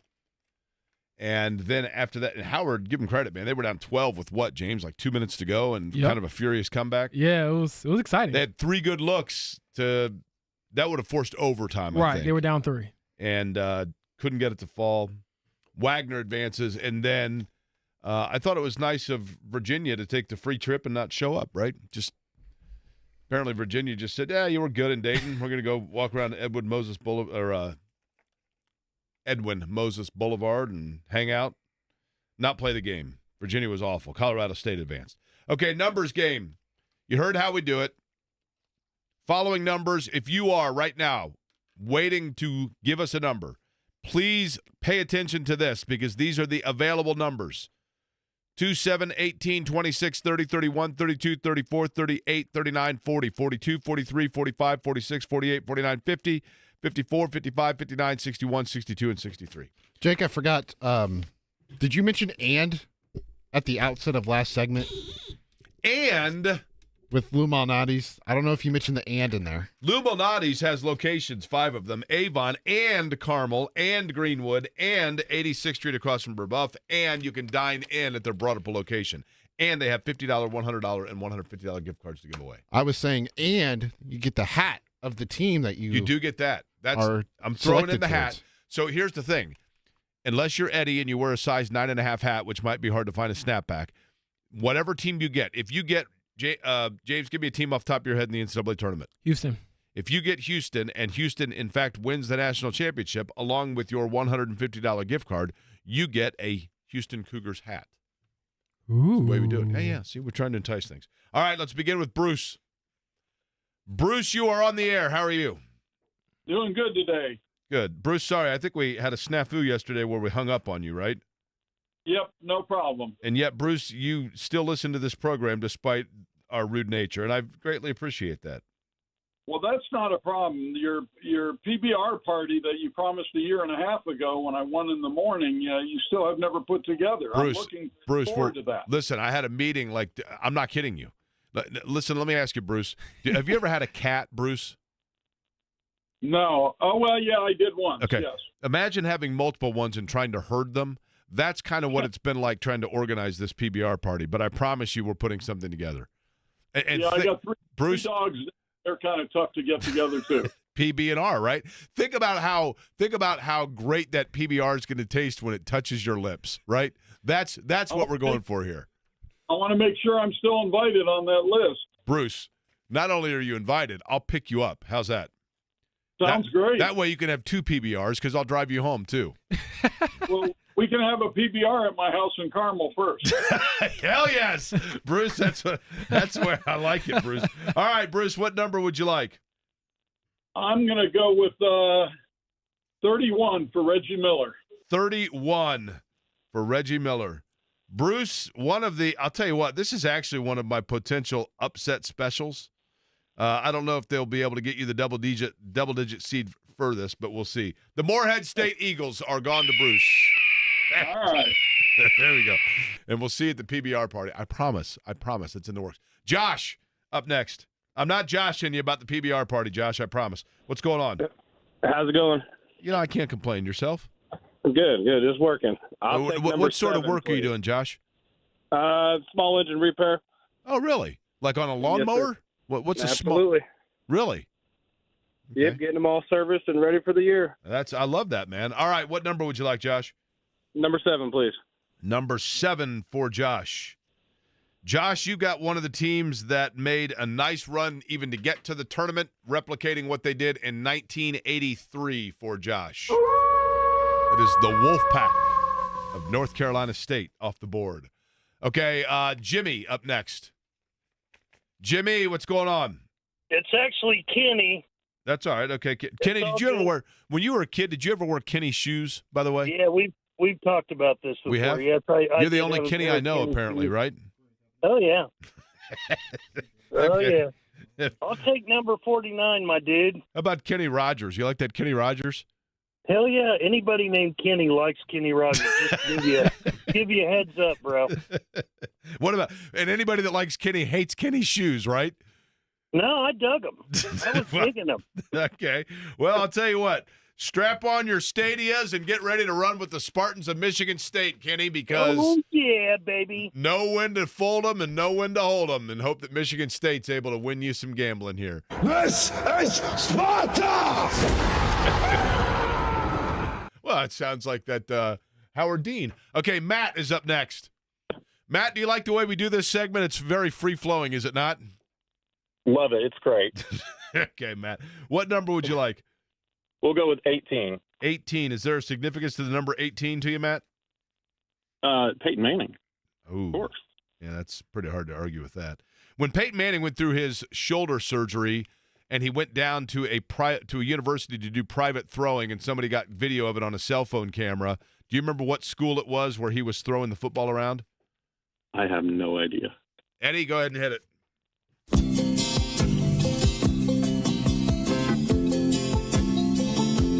You don't have Duke. You've got the Dukes of Duquesne, but Duke University is where Peyton Manning did his workouts. James, you look enthralled over there. I feel like this is an experience. I have never heard or watched anything like this. You're a pro, true pro. Yeah, are you getting nauseous from the ride? Who do we have next there, Eddie? Austin, what's going on? Hey, guys. How you doing today? I almost feel like we have to give you Texas, but nonetheless, I'm not going to. Austin, what number would you like? And we're doing well, thank you. 26, please. 26. Is there a significance to the number 26 in the life of Austin? No, just like the number. Austin, what is your basketball team of choice? Notre Dame. Notre Dame, okay. You got a school that actually, in many, many ways, is a lot like Notre Dame, and they have what I think is one of the better coaches in the Big Ten. Eddie, you hit it? There we go. That'd be the Wildcats of Northwestern, and Chris Collins' group goes off to Austin. All right, now let's go Terry. Terry, what's going on? What's going on? How you looking at it? You working today, Terry? What are you doing? Driving around? Hanging out? Yeah, I'm on my way home. Terry, you sound like you're an aspirin away from a coma. Everything going okay? Oh, yeah. Tired as always. What sort of work do you do, Terry? Construction, concrete. What time do you get up in the morning? About 6, 7. Okay, I'd be tired too. Well, it's good work that you're doing. We appreciate it. What number would you like, Terry? 63 available. 63, Terry. You got a team that pulled a big upset of Kentucky back in the 80s in the NCAA tournament, and Mike Davis went on to coach at this school. He wasn't there very long, but you got the Blazers of Alabama, Birmingham, UAB, who I think also, by the way, potential upset special. Looks like we got a couple of Benners because Bill and David are the next two that we're going to go with. We'll go with Bill. Hi, Bill. You're on Querying Company. How are you? Good. How you guys doing? Bill, you sound like you just had some coffee. Everything going okay here this afternoon? You sound fired up. I am fired up, man. I'm ready for number 62. Number 62. I like it, Bill. You got right to it. Right to it.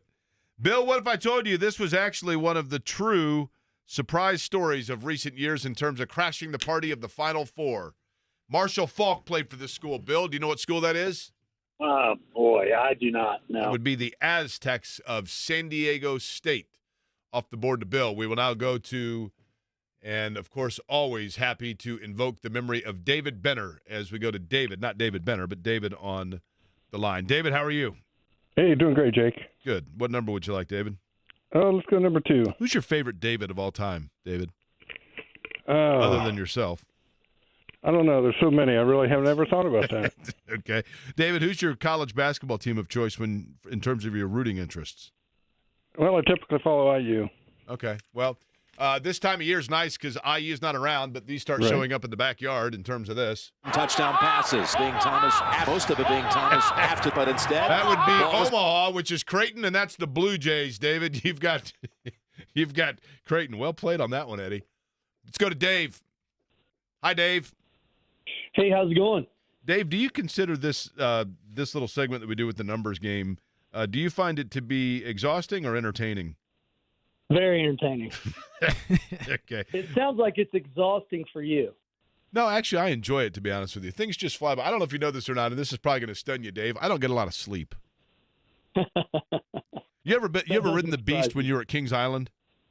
Oh, yeah. Yeah, that's kind of what my brain feels like at about 2 a.m. Okay, Dave, what would you like? What number here? Did anybody take 50 yet? You said 50 as in 50? Yes. Dave, allow me to ask a question for you. Who was your first basketball hero growing up? Larry Bird. Okay. Larry Bird is one of the all-time great players from the state of Indiana, obviously. So, too, the guy that's coaching this particular team. Sounds like we're in Reno. The Nevada Wolfpack and Steve Alford go to Dave. Chris is up next. Chris, you are on the line. How are you? I'm doing all right. You? Not too bad. Chris, you sound like you're kind of chilling out today. You done with work? I literally just left my site in Virginia that I was working at. Oh, you're in Virginia? Back to Indy. Where in Virginia are you? I am Morgantown area. Okay. Did you happen to notice last night that the entire state of Virginia was asleep? Did you notice that? I did. It's because they were all watching UVA last night trying to score. Okay, what number would you like, Chris? Is 18 still available? It is. It just went off the board. Please. No, it's not available. It's not available. It just went off. It's still available. I'm sorry. It just went off the board. Yes, it's taken. What is the next number up, I guess? Okay, the next number, thanks for doing it in a quick fashion there, would be, I'll give you the choice here between 30, 32, and 38. You give me one. Go 32. 32. Just out of curiosity, Chris, when you got up this morning, did you brush your teeth? I did. Okay. What You sort have Colgate? You did get Colgate. That is correct. The Colgate Raiders go to Chris.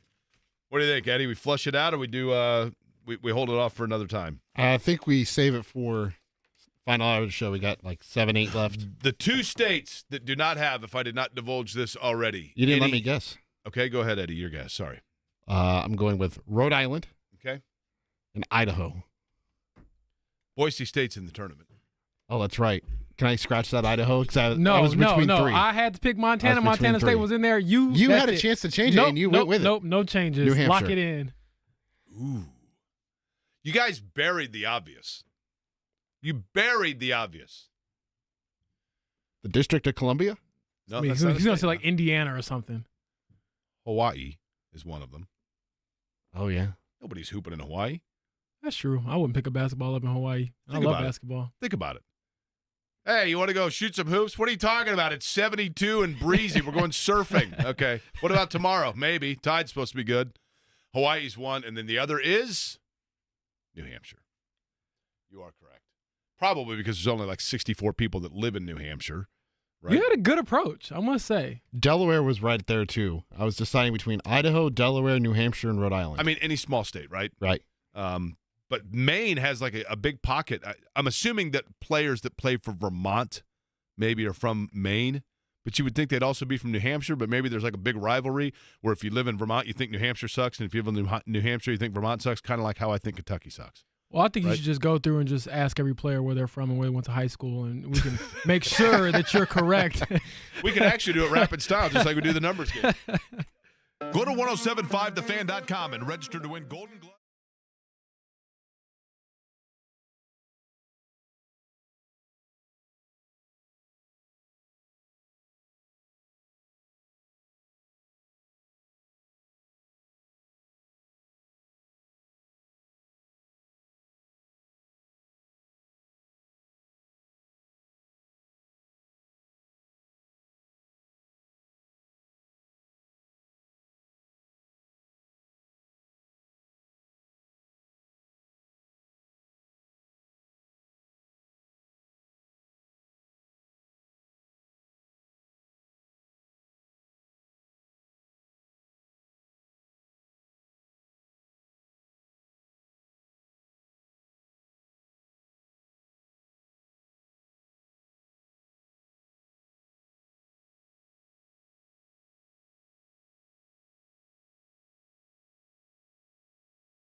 Boyd, that I was going to have to go get you a Sprite or a 7-Up. Isn't that what you get when you get nauseous? Ginger ale, as my mom would suggest. From the tilt-a-whirl. Did you ever do, when I was really little, my grandmother would have me, like a spearmint. I don't even know what it, like you would, if you got nauseous, there was I don't know what, it was like a mint. This was before my that time. You would sniff, that you would smell. No, but I just got the. Not peppermint schnapps because I was a kid, but you know what I mean? No, but I got the ginger ale will solve everything. And I'm like, maybe I need like actual help. But yeah. That's right. I have a lesion growing here. I just put some ginger ale on it. You're fine, right? The WD-40 of the medical world. By the way, your chance to win $500. That is correct, $500. Eddie, you remember when I brought you in the Boddingtons?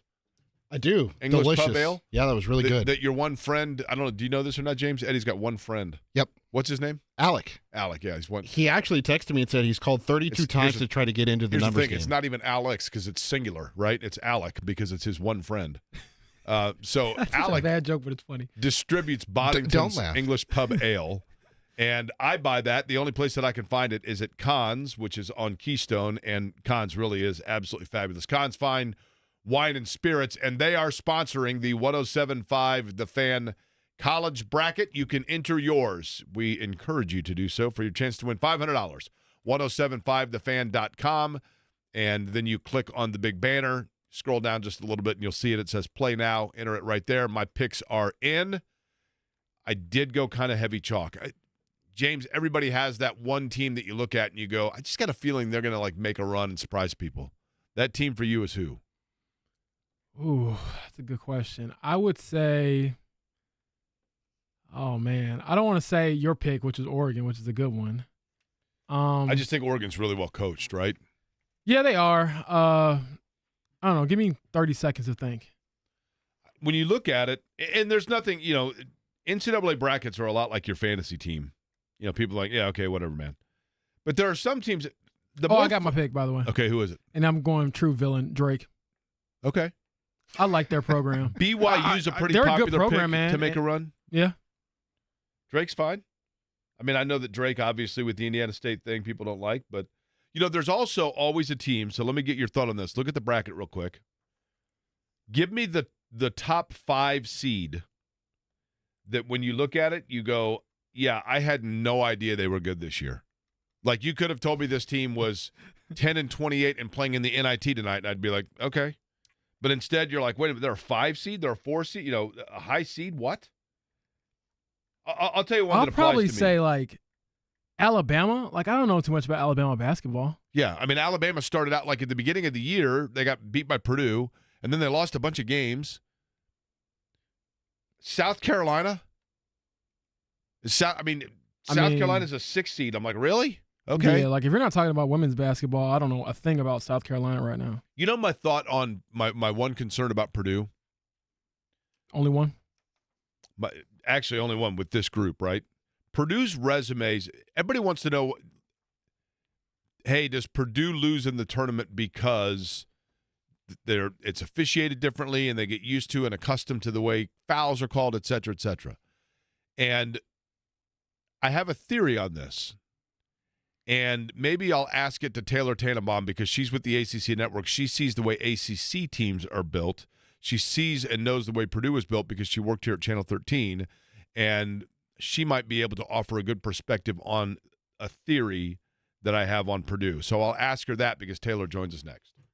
Roto-Rooter. Plumbing problem? No match.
So Taylor Tannebaum is with the ACC Network, of course, via Channel 13 before she moved down to cover the Atlantic Coast Conference.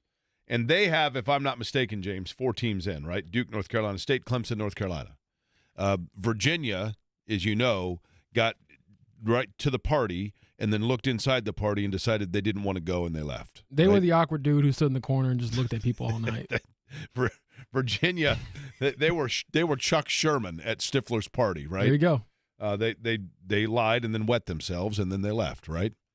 But Taylor, we're going to bring her on the program here because I want to get Taylor's thoughts first off on my Purdue theory. Hi, Taylor. How are you? I'm great. How are you? Hi, guys. Are you excited to be back on the air in Indianapolis? I'm so happy. You know, I would never miss an opportunity. I love and miss this city so much. You know, every once in a while, I will send you pictures reminding you of what you're missing, and usually it's 45 and gray outside, and then I think you probably think to yourself, well, that doesn't suck as much as I thought not being there, right? No, that seasonal depression I don't get as much when I live in Charlotte. I'll tell you that much. I would imagine, until you watch Virginia. Until you are sick, number one, and then you also, on top of your sickness, have to watch Virginia play last night. Okay, so here's my theory on Purdue. It was actually presented to me, and then I thought more about it, and I want to run it past you, Taylor, because you now have a barometer by which to measure because you're seeing elite programs outside of the Big Ten. There has long been a narrative that Purdue, that the reason for their shortcomings in March is because, well, you know, the Big Ten is called differently. It's officiated differently. Zach Edey sees different looks in, you know, once they get into the tournament. And then I thought about it, and I want you to use, we'll say, Carolina, Duke, maybe Clemson as a barometer here. I think part of why Purdue gets into the tournament and gets a 1 seed and has so much expectation is because, at the beginning of the season, they are a senior and a veteran-laden team that has stuck together. They are not reacclimating with one another. They are simply running back the last few years, a roster that is very familiar with one another. So as a result of that, they are going against, in the November, December months, blue blood programs with 5-star athletes and future NBA players that have yet to gel. So when Purdue stacks its resume in the non-conference schedule, it is impressive what they're doing, but they are playing essentially at the same level in March as they were in November, whereas other teams are getting better as the year goes on, and therefore it's a better equation head-to-head in March than in November. Your thoughts? Okay, so I think this is actually a very good conversation, especially with the state of college athletics as it is now more than ever with the transfer portal, and to the people who are coming out of high school, like these freshmen, they're different than they were years ago, right? Maybe getting to this level, it takes a second to acclimate, but they're already better athletes than we've ever seen in years past before. Look, is it a Purdue thing? And can you put your finger on, is there one thing that there's been the issue with? And for the last few years, Virginia too. I don't know if you can just encompass it in one thing. Is it your opponent that you're matching up with? Is it maybe you just weren't ready? Were the lights too bright? I don't know. But I do think there is some reality to what you're saying. And I think that's a big conversation that has to be had, going back to why I said that in the beginning, is because we're not anymore looking at how teams are playing going into the tournament. It feels like this year especially, even though the metrics felt like they were everywhere with what the committee decided, there was a strong emphasis on non-conference strength of schedule, which is, i.e., for me coming from the ACC, why Pitt didn't get in. It's because they were not good in the non-con. They lost to a Mizzou team that had never won an SEC game. But if you watched them play the last 10, 15 games, you'd be like, I cannot believe this team is not in the NCAA tournament. They had 2 freshman guards and a bunch of transfers. And that goes back to what you're saying is Purdue, and Matt Painter, to his credit, has been very, very good about sustainability in an ever-changing world. There are guys that come to the program who want to stay, and that is awesome. But I think we're not putting enough emphasis anymore on how people are playing in February leading into March. And I think maybe that'll be a topic of conversation more than ever going into the offseason based on what we witnessed last night. And I know there were a lot of at-large bids that were stolen, so it's hard to really say everything was blamed on the committee because they can't predict what's going to happen in conference tournaments. But you have to take into account what's going on in the later half of the season. And that used to be a thing. I know Jay Billis talks about this a lot. They used to take the last 10-game sample, and they've really gotten away from that. And maybe that is a factor of the Purdue, of the Virginia, of people peaking at the beginning so it looks good. You stack your net and all that good stuff, and you go back and say, well, they were this team back then. They can get back to this. But what about the teams who have consistently done that now? They get left out looking in. So I agree. I actually agree with you, Jake. I think there's some truth to that statement, yes. So, Taylor, to pivot from one number one seed to another, North Carolina, I have a lot of affinity for them solely because Jalen Washington plays for them, and he's from Gary, Indiana, West Side High School. Great kid. Had a lot of injury problems when he was in high school. Now he's like the 5-star kid that we all knew he could be. But what do you think of just their turnaround from last year to this year and their chances of making this a special run, obviously for a special university that has a ton of history? Yeah, and for anyone in Indiana who might be a Notre Dame fan, obviously they're not in the tournament, really pumped about what Micah Shrewsbury's doing, but you got a little Cormac Ryan in the mix. Yep. There in Carolina now as a veteran trying to make a final run here. The turnaround has been amazing. Really, if you think about it, this is a program, first of all, that has such high expectations year in and year out. There's turnover because there's a lot of talented guys that end up going to the league after 1 or 2 years. And to fall as flat as they did last year, and credit Hubert Davis for going in the portal and figuring out exactly what they needed. Credit to Armando Bacot for not necessarily taking a back seat, because they'll tell you it was not a backseat role. Coach will say time and time again, I never told Armando Bacot he's second to anybody, but letting R.J. Davis take on a different role. Caleb Love moving out and R.J. Davis really coming into his own. There were a lot of pieces that had to change in order for culture to shift, which translated to the court. And that in and of itself is great. They also have Elliot Cadeau as their point guard, who reclassified. He should still be in high school right now. And you have him with a bunch of veteran dudes leading this charge is pretty incredible, too. His growth has been great. He's not going to wow you statistically, but his energy, his poise really brings the team together, I think, as a whole. If they play the defense they're capable of playing, and we saw it for strong stretches there in January and in February, and they tend to get away from it sometimes. You saw it against NC State in the semifinal game in the ACC tournament. If they can play defense, you're going to get the offense out of them. But that defense can be stifling, and it's old school North Carolina basketball. They get up and down the court, inside out, through Mondo, but letting RJ do his thing. Harrison Ingram is the X factor coming over from Stanford. This is a team that genuinely, and I mean this especially with the volatility of college basketball this year, has a chance to win a national championship. Taylor Tannebaum is our guest from the ACC Network. Taylor, you said you're under the weather. Are you feeling okay? I neglected to ask if you're feeling okay. Yeah, I'm okay. I think just from life, went to D.C., allergies hit really hard, got a little upper respiratory thing. But we're okay. It's the best time of the year. I'm okay with sitting on the couch watching basketball. Is Mitch your dog hanging out with you? He is. He's the best. And I travel so darn much that he has to go to a sitter almost every weekend now. So any moment that I can. He misses you, though. He misses Uncle Jake. I was his sitter. He's the best, right? He's the absolute best guy in the world. And as tough as it is to leave him every weekend, it's the best reason to come home. Is he curious why the new sitter doesn't have cigars and beers with him? Yes, he does wonder that. He actually talked to me last week about what was different about these sitters. He was wondering where he's been. That's right. Yeah, Mitch and I had good times. Taylor Tannebaum is our guest. Taylor, North Carolina State was a cool story just in terms of getting into the tournament, right? They had to win their way in. Did they expend all energy to do that, or did they reawaken something? I think they may have reawakened something. Now, am I going to say they're going to make a deep run? No. I like their matchup with Texas Tech, especially if Texas Tech's 7-footer doesn't go. I do think they have an advantage in the front court.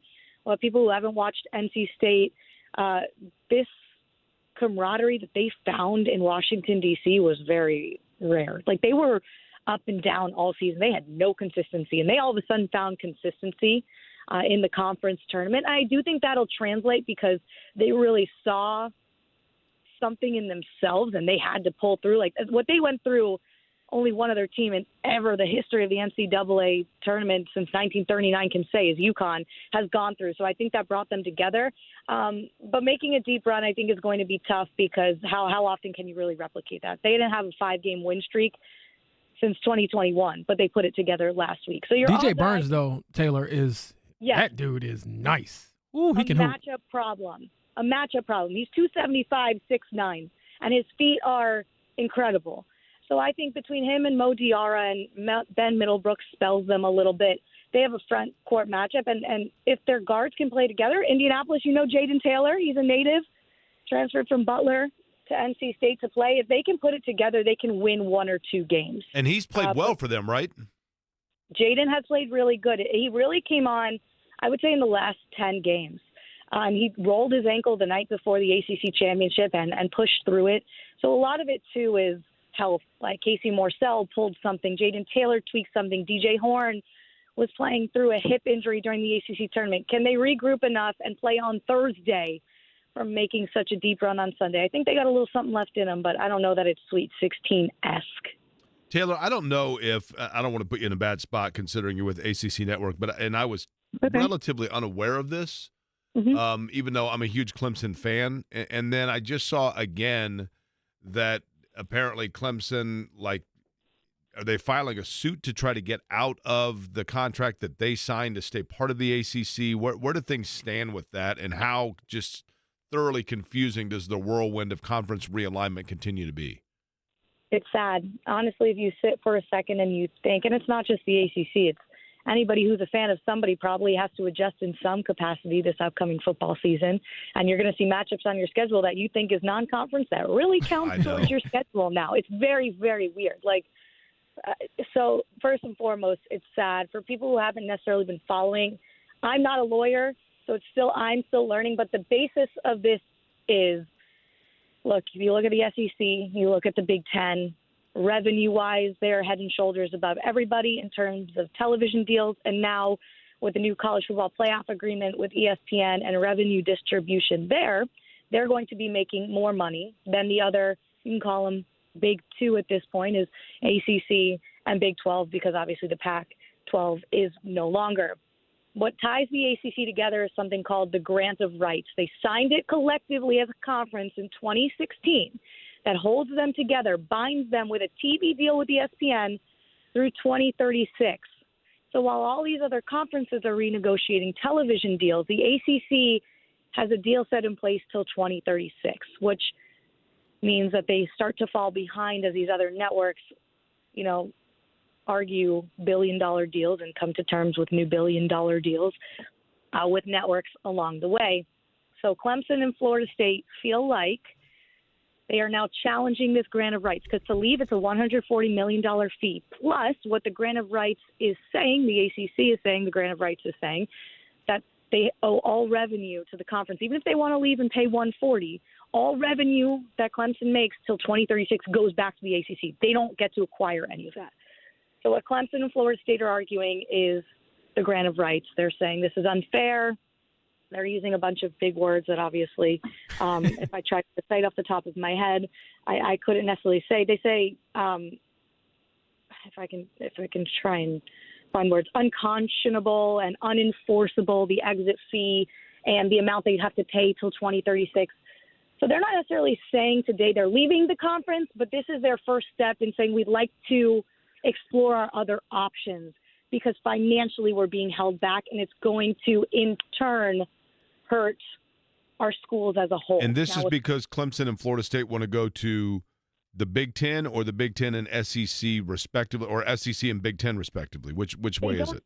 They don't necessarily have a home. It's not even saying that. It's more so saying we want to explore other options and get out. And those other options, SEC or Big Ten, they won't touch them until they are free of the ACC. So as of today, you can speculate where they want to go, but there haven't been those offers or conversations. This is step one in a very long process. And the ACC has fired back saying, hey, look, essentially in layman's terms, you guys signed this deal in 2016. Everyone okayed it, and we are confident as a conference that it will stand up in court. So back to the incident. It's fascinating, Taylor, and it's just a nonstop revolution, right? And college athletics in general. I mean, it feels like the one thing left that has a purity to it that people still feel engaged with is, in fact, March Madness in the NCAA tournament. And then my concern becomes that they're going to expand that and say, you know what, now Indiana State got jobs, so now we're going to go to 85 teams or 128 teams, and then the magic's gone, isn't it? Because isn't part of the magic us sitting here and debating it and discussing it and getting angry at, like, North Carolina State for stealing a bid from Indiana State, yada, yada, yada? That's the beauty of it.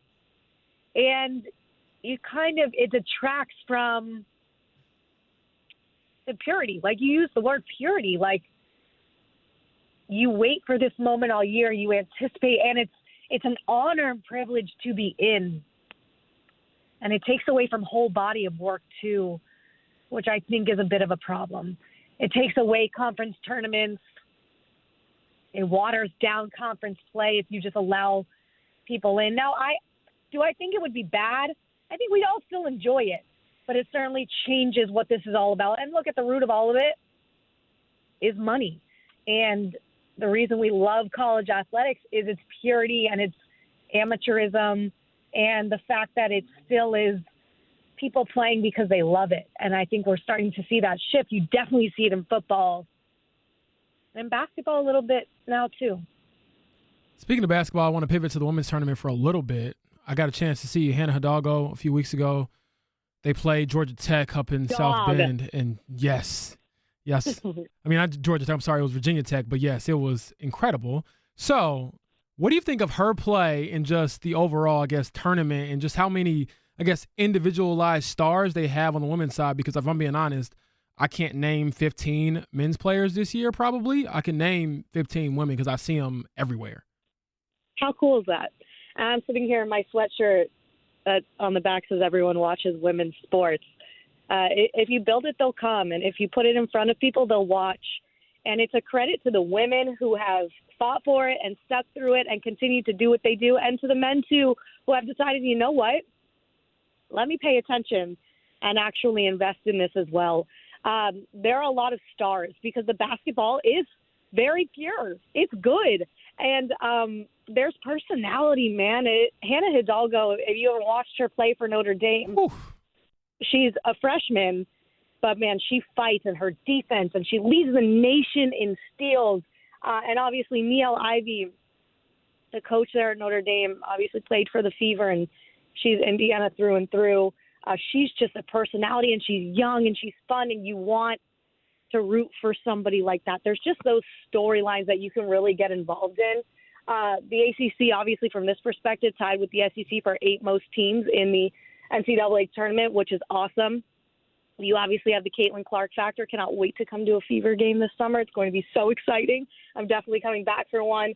You have LSU and Angel Reese. And what I think the NCAA Women's Committee does a really good job of is they build storylines throughout the bracket, whether they want to say it's intentional or not. But Louisville going down to LSU and going to play Lee Van Lith and her former team. And here in this league, NC State's going to have to play Chattanooga. Chattanooga's a great story. They've made it in back-to-back years, but Coach Wes Moore at NC State used to coach at Chattanooga. And you have North Carolina in the same bracket as South Carolina in Columbia. So if both of them advance, you're going to have a North and South Carolina clash, and they already played this season. So they do a really good job of building storylines, which gets people really interested. So I hope if you haven't paid attention yet, you'll tune in, because I will also say the announcers and broadcasters on these crews are so passionate, too, about what they're talking about. You're going to love it even after sampling it for just a couple of quarters of play. Taylor, I'm telling you, when the day that it was announced that Caitlin Clark was going to forgo her last year at Iowa,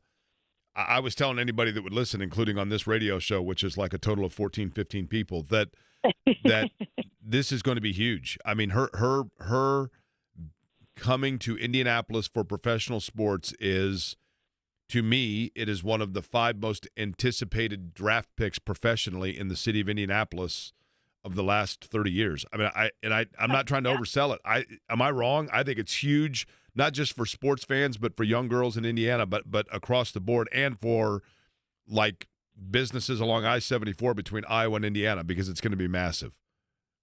You're watching it play out on this side. Yeah. On the college side of things, anywhere she goes, it's sold out. Those cities, the hotels are benefiting. The restaurants and the stores are benefiting because people will get in their cars and get on a plane. I see posters. Iowa came here to Charlotte to play Virginia Tech in the Ally tournament here. And there were kids there, little boys, little girls, adults, with signs that said, I traveled from X place, just to see Caitlin Clark. The same thing's going to happen in Indianapolis. And we already know how great the city is at hosting human beings. And when people come, they realize what a great city it is, and they may want to come back. That's the Caitlin Clark effect. And, man, we've all sat at Fever games over the last couple of years, and the Fever know I'm a big supporter. When I lived there, I would go all the time during the summer just to watch play. I would bring a couple of little girls. Mike Wells' daughter is obviously a great young basketball player, and one of my photographers at WTHR, Ben Rice, his daughter, we'd go to games because they're young hoopers, and you could sit wherever you wanted. These tickets are going to not anymore. Yeah, I was going to say be on the resale market. It's a game-changing thing for this organization that not that long ago won a championship. This is really cool. Now, Taylor, when you said North Carolina, I'll say this in closing. This is a good thing. This shows that you're at home at the ACC network in Charlotte. You started to pick up a little Carolina accent there. Were you about to drop a y'all on us also? So wait, I think what happened is I started my career in Alabama, for anybody who doesn't know, and I swore when I moved there I would never say the word y'all. And then I moved to Indy, and you drop it a little bit, but I still used to say it. And now when you're around certain people, it's back in full force. Uh-huh. I know you say North Carolina, like a little twang to it. Carolina. I mean, North Carolina. Next thing you know, you're eating Bojangles twice a week. I mean, I get it, right? It's cool. I mean, I'll go for a Bowberry biscuit here and there. Don't get me wrong.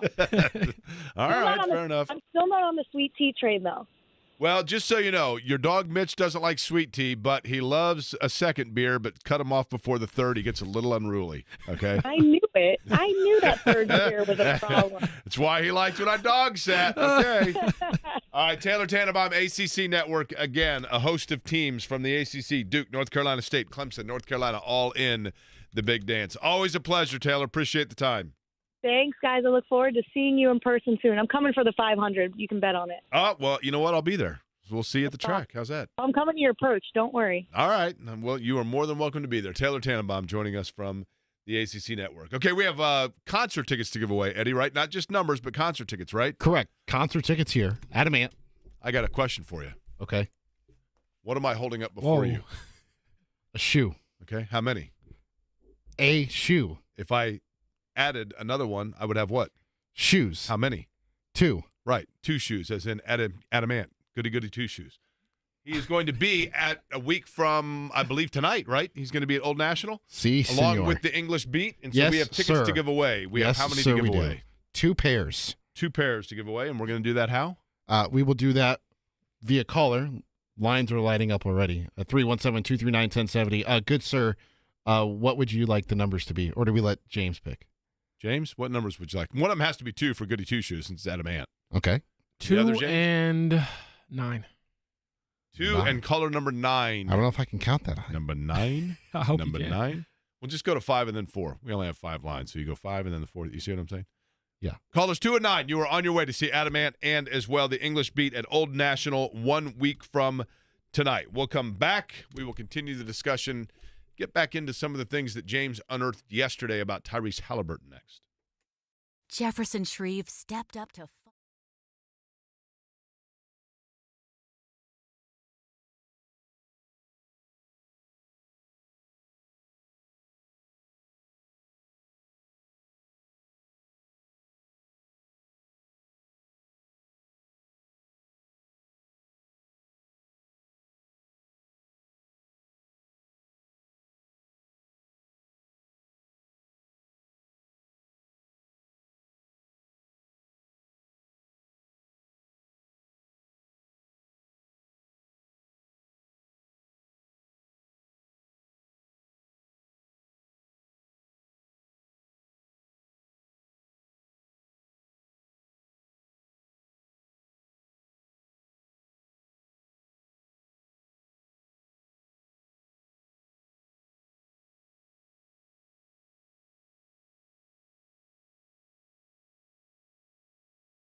Thank you to Taylor Tannebaum for her time.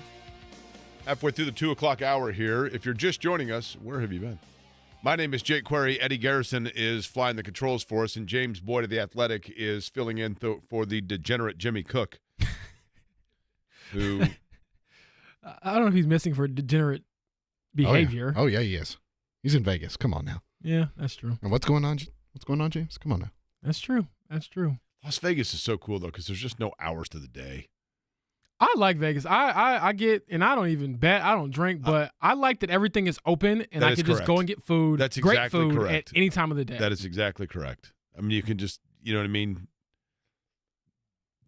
And you can go shows. I mean, I do think, James, that people lose sight of the fact that you don't have to be a gambler or a drinker to enjoy Las Vegas at this point. I think in the old days that was probably the case, but now there are enough shows, weather, sporting events going on out there. But speaking of gambling, which is the reason why so many people go this weekend for the NCAA tournament out in Las Vegas, and yesterday, Tyrese Haliburton, he kind of opened up a little bit about some of the pressures that are taking place of being a professional athlete. And I think, James, your question and conversation with him illuminated to some people perhaps the standpoint or viewpoint from an athlete that we might take for granted.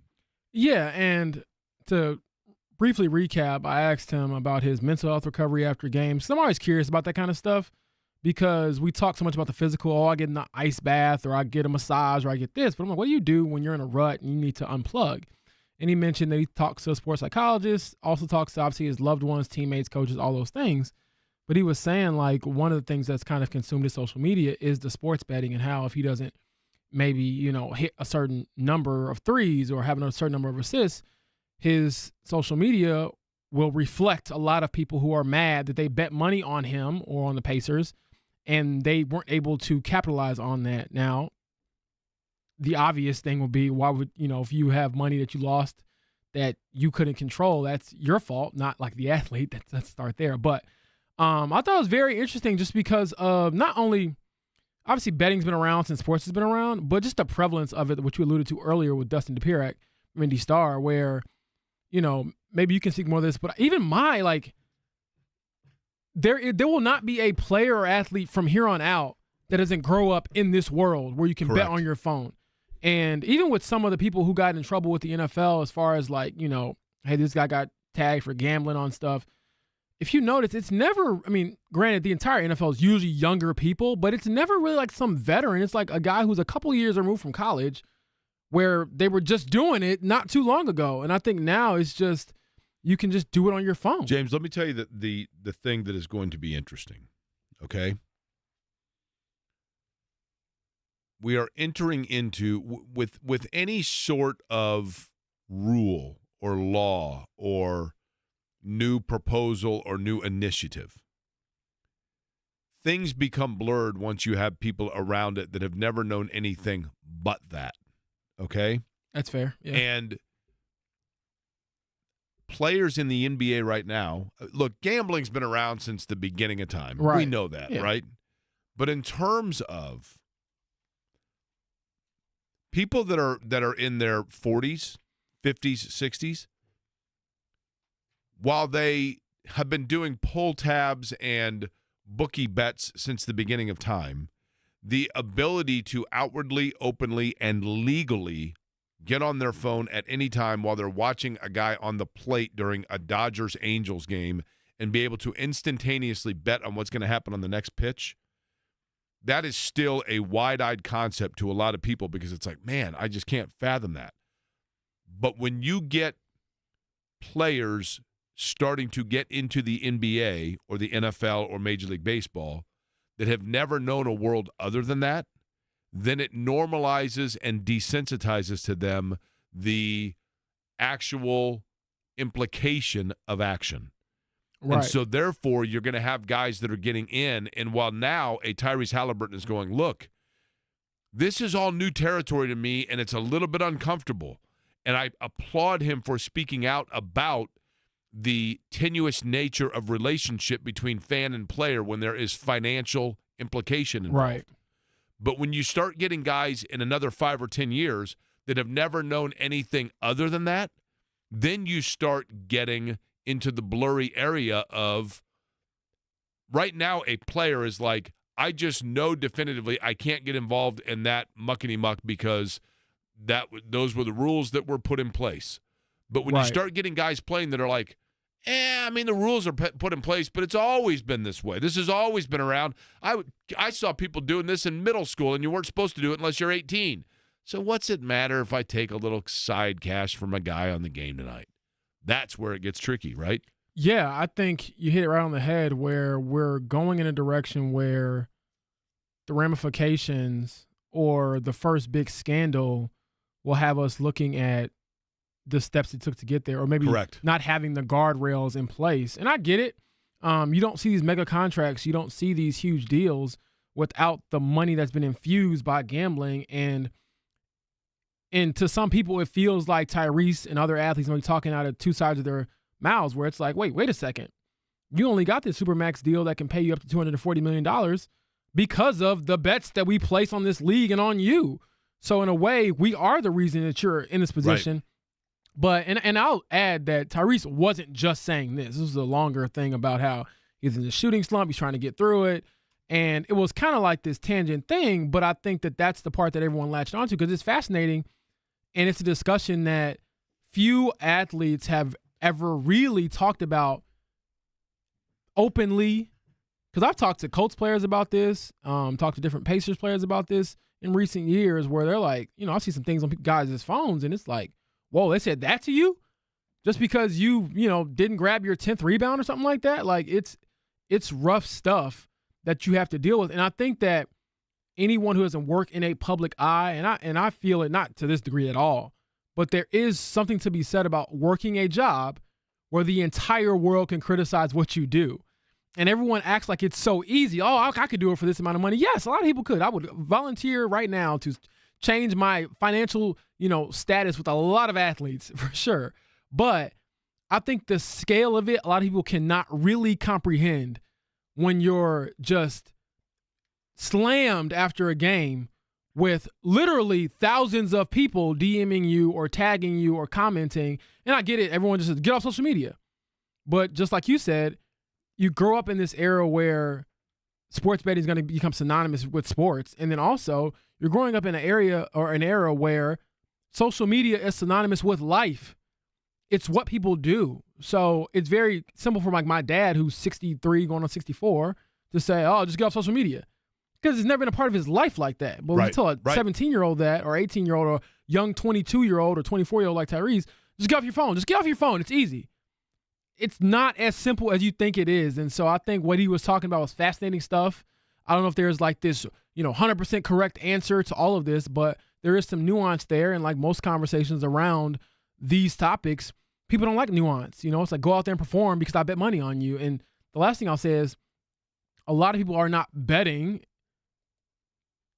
funds that they can really lose. You can, throw away a couple of bucks. But if you're betting, I think a lot of people, and I know it's in my own personal life, some people I know, they're not betting money that they can really afford to lose. They're betting as a sense of an extra form of income. And so when you don't perform to the level that you want them to as an athlete, you get crushed for it and they get overly angry about it because they lost money that now is like, oh man, that was my rent. Well, that was my car note. Or that was the food that I was going to buy from the store. I can't go do that now because you missed a free throw in the fourth quarter of a blowout. Like, it's a very weird, dynamic. It's one thing to see athletes that make a lot of money. It's another to see athletes that make a lot of money and then feel like they also might have cost you yours. That is a bar, my friend. You should print that and copyright it. That is in and of itself a nutshell what we talked about. That's the problem, right? And that is the increased danger, if you will. Yes. The increased danger. Yeah, I think about it even like this. After Pacers games, I'll, leave the parking garage. And there's always a bunch of fans who are waiting sort of late at night just to see who's driving by. And, when I was a kid, it was for shoes. Yeah. Exactly. And then they'll look at me and they see this Honda Civic and they're like, all right, he's not a player. Because most of them are not driving, affordable, family-sized cars or whatever. But my point is, they're protected in a sense. But if you really want to, cross paths with these guys, what's stopping you? I remember working the NBA draft combine a few years ago, and people just wait outside of these hotels all day to get stuff signed and to sell it off. But it's like, there's no one really stopping you from running up to, and I've seen it happen. I saw Bill Self get out of a car, and immediately 5 people are running up to him. He had security, but 5 people are running up to him to get him to sign stuff. And all it takes is one person who, again, could be deranged, could, be very upset. But my point is, could be very angry to do something very wrong. 2 things make people betting. do irrational things, James. Heartache and bankruptcy. Yeah. You know what I mean? Money and love, man. I mean, those are the what 2 what things. they call them crimes of passion. And obviously, if you're passionate about money, that leads to things. So I'm not saying it's all doom and gloom. Obviously, a lot of people can bet responsibly and have a great time with it. But I do think there is a very interesting dynamic. And the last thing I'll say is, with social media, you have the power to be anonymous. So you can just yell a bunch of stuff without ever having to actually face the music for saying what you say. I get a lot of anonymous sites, a lot of anonymous accounts on Twitter that like to tweet to me and ask if I want to see nude pics in their bio. That happens fairly often. Or for a fun time. Yeah, like it's just like bots, but you actually have real people who create burner accounts and they just say stuff. Oh, all the time. You kidding me? Because they know you'll never find out who it actually one guy, is. I'm not going to say any names. There's one guy in this market that I'm fairly convinced has 16 burner accounts. Right? Probably several, but today is actually a pretty big day in the lore of the state of Indiana. And I don't mean because Jimmy Cook is gone. He's calling us here in a minute. But we will talk to him, and I will let you know the anniversary next as well. Maintaining your furnace or air conditioner got you worried? Join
Bobby Plum dribbling 6 seconds. Plum going down. Jump. Shoots from the circle. Scores! 1 second. The game's over. That was at the Butler Fieldhouse, now known as Hinkle Fieldhouse, on this date in 1954. Milan defeating Muncie Central 32-30 in Bobby Plum's iconic shot. And fascinating that 70 years later, I believe it is 5 or maybe even 6 members of that Milan team, fortunately, are still with us. But without question, one of the, if not the greatest moments in the history of high school sports, and probably the greatest sports moment in this state in terms of part of the fabric of who we are. Probably some people back then might have lost money on that game. Muncie Central was a heavy favorite. Speaking of that, time to bring in Jimmy Cook from Las Vegas.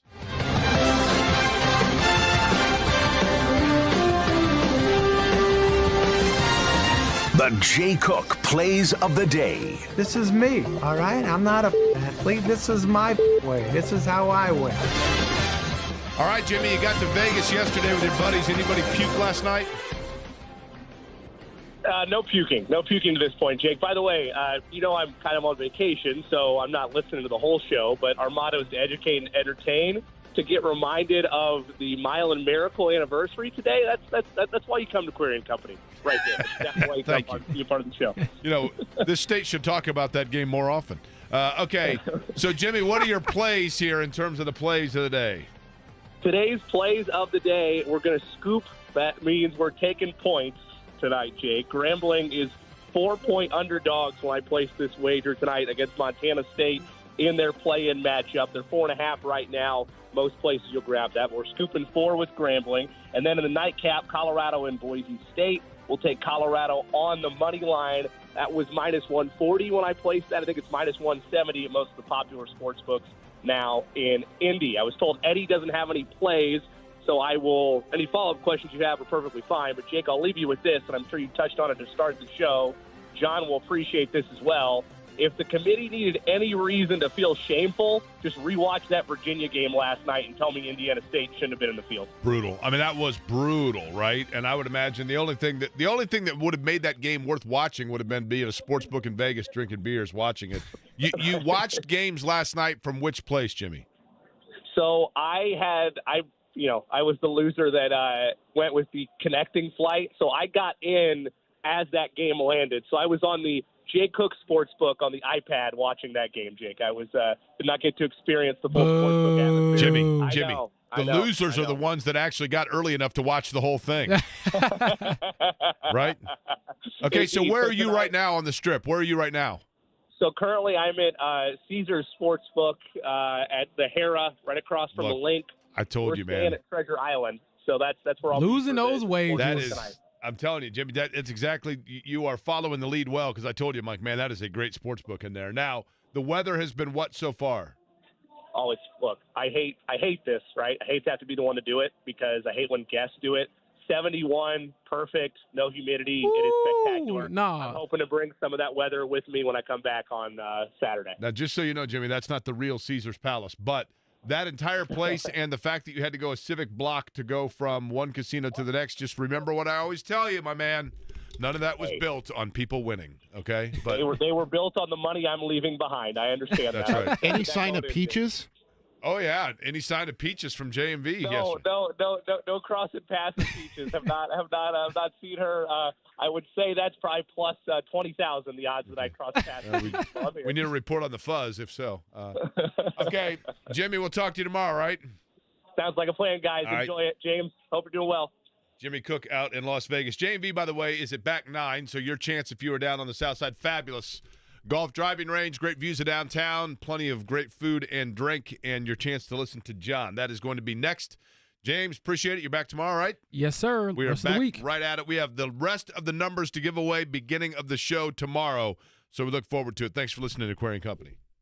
The Wake-Up Call with KB and Andy. I think you always try to get your own guys back first. This is going to be used against Chris Ballard, is it not? So far, it has been a lot of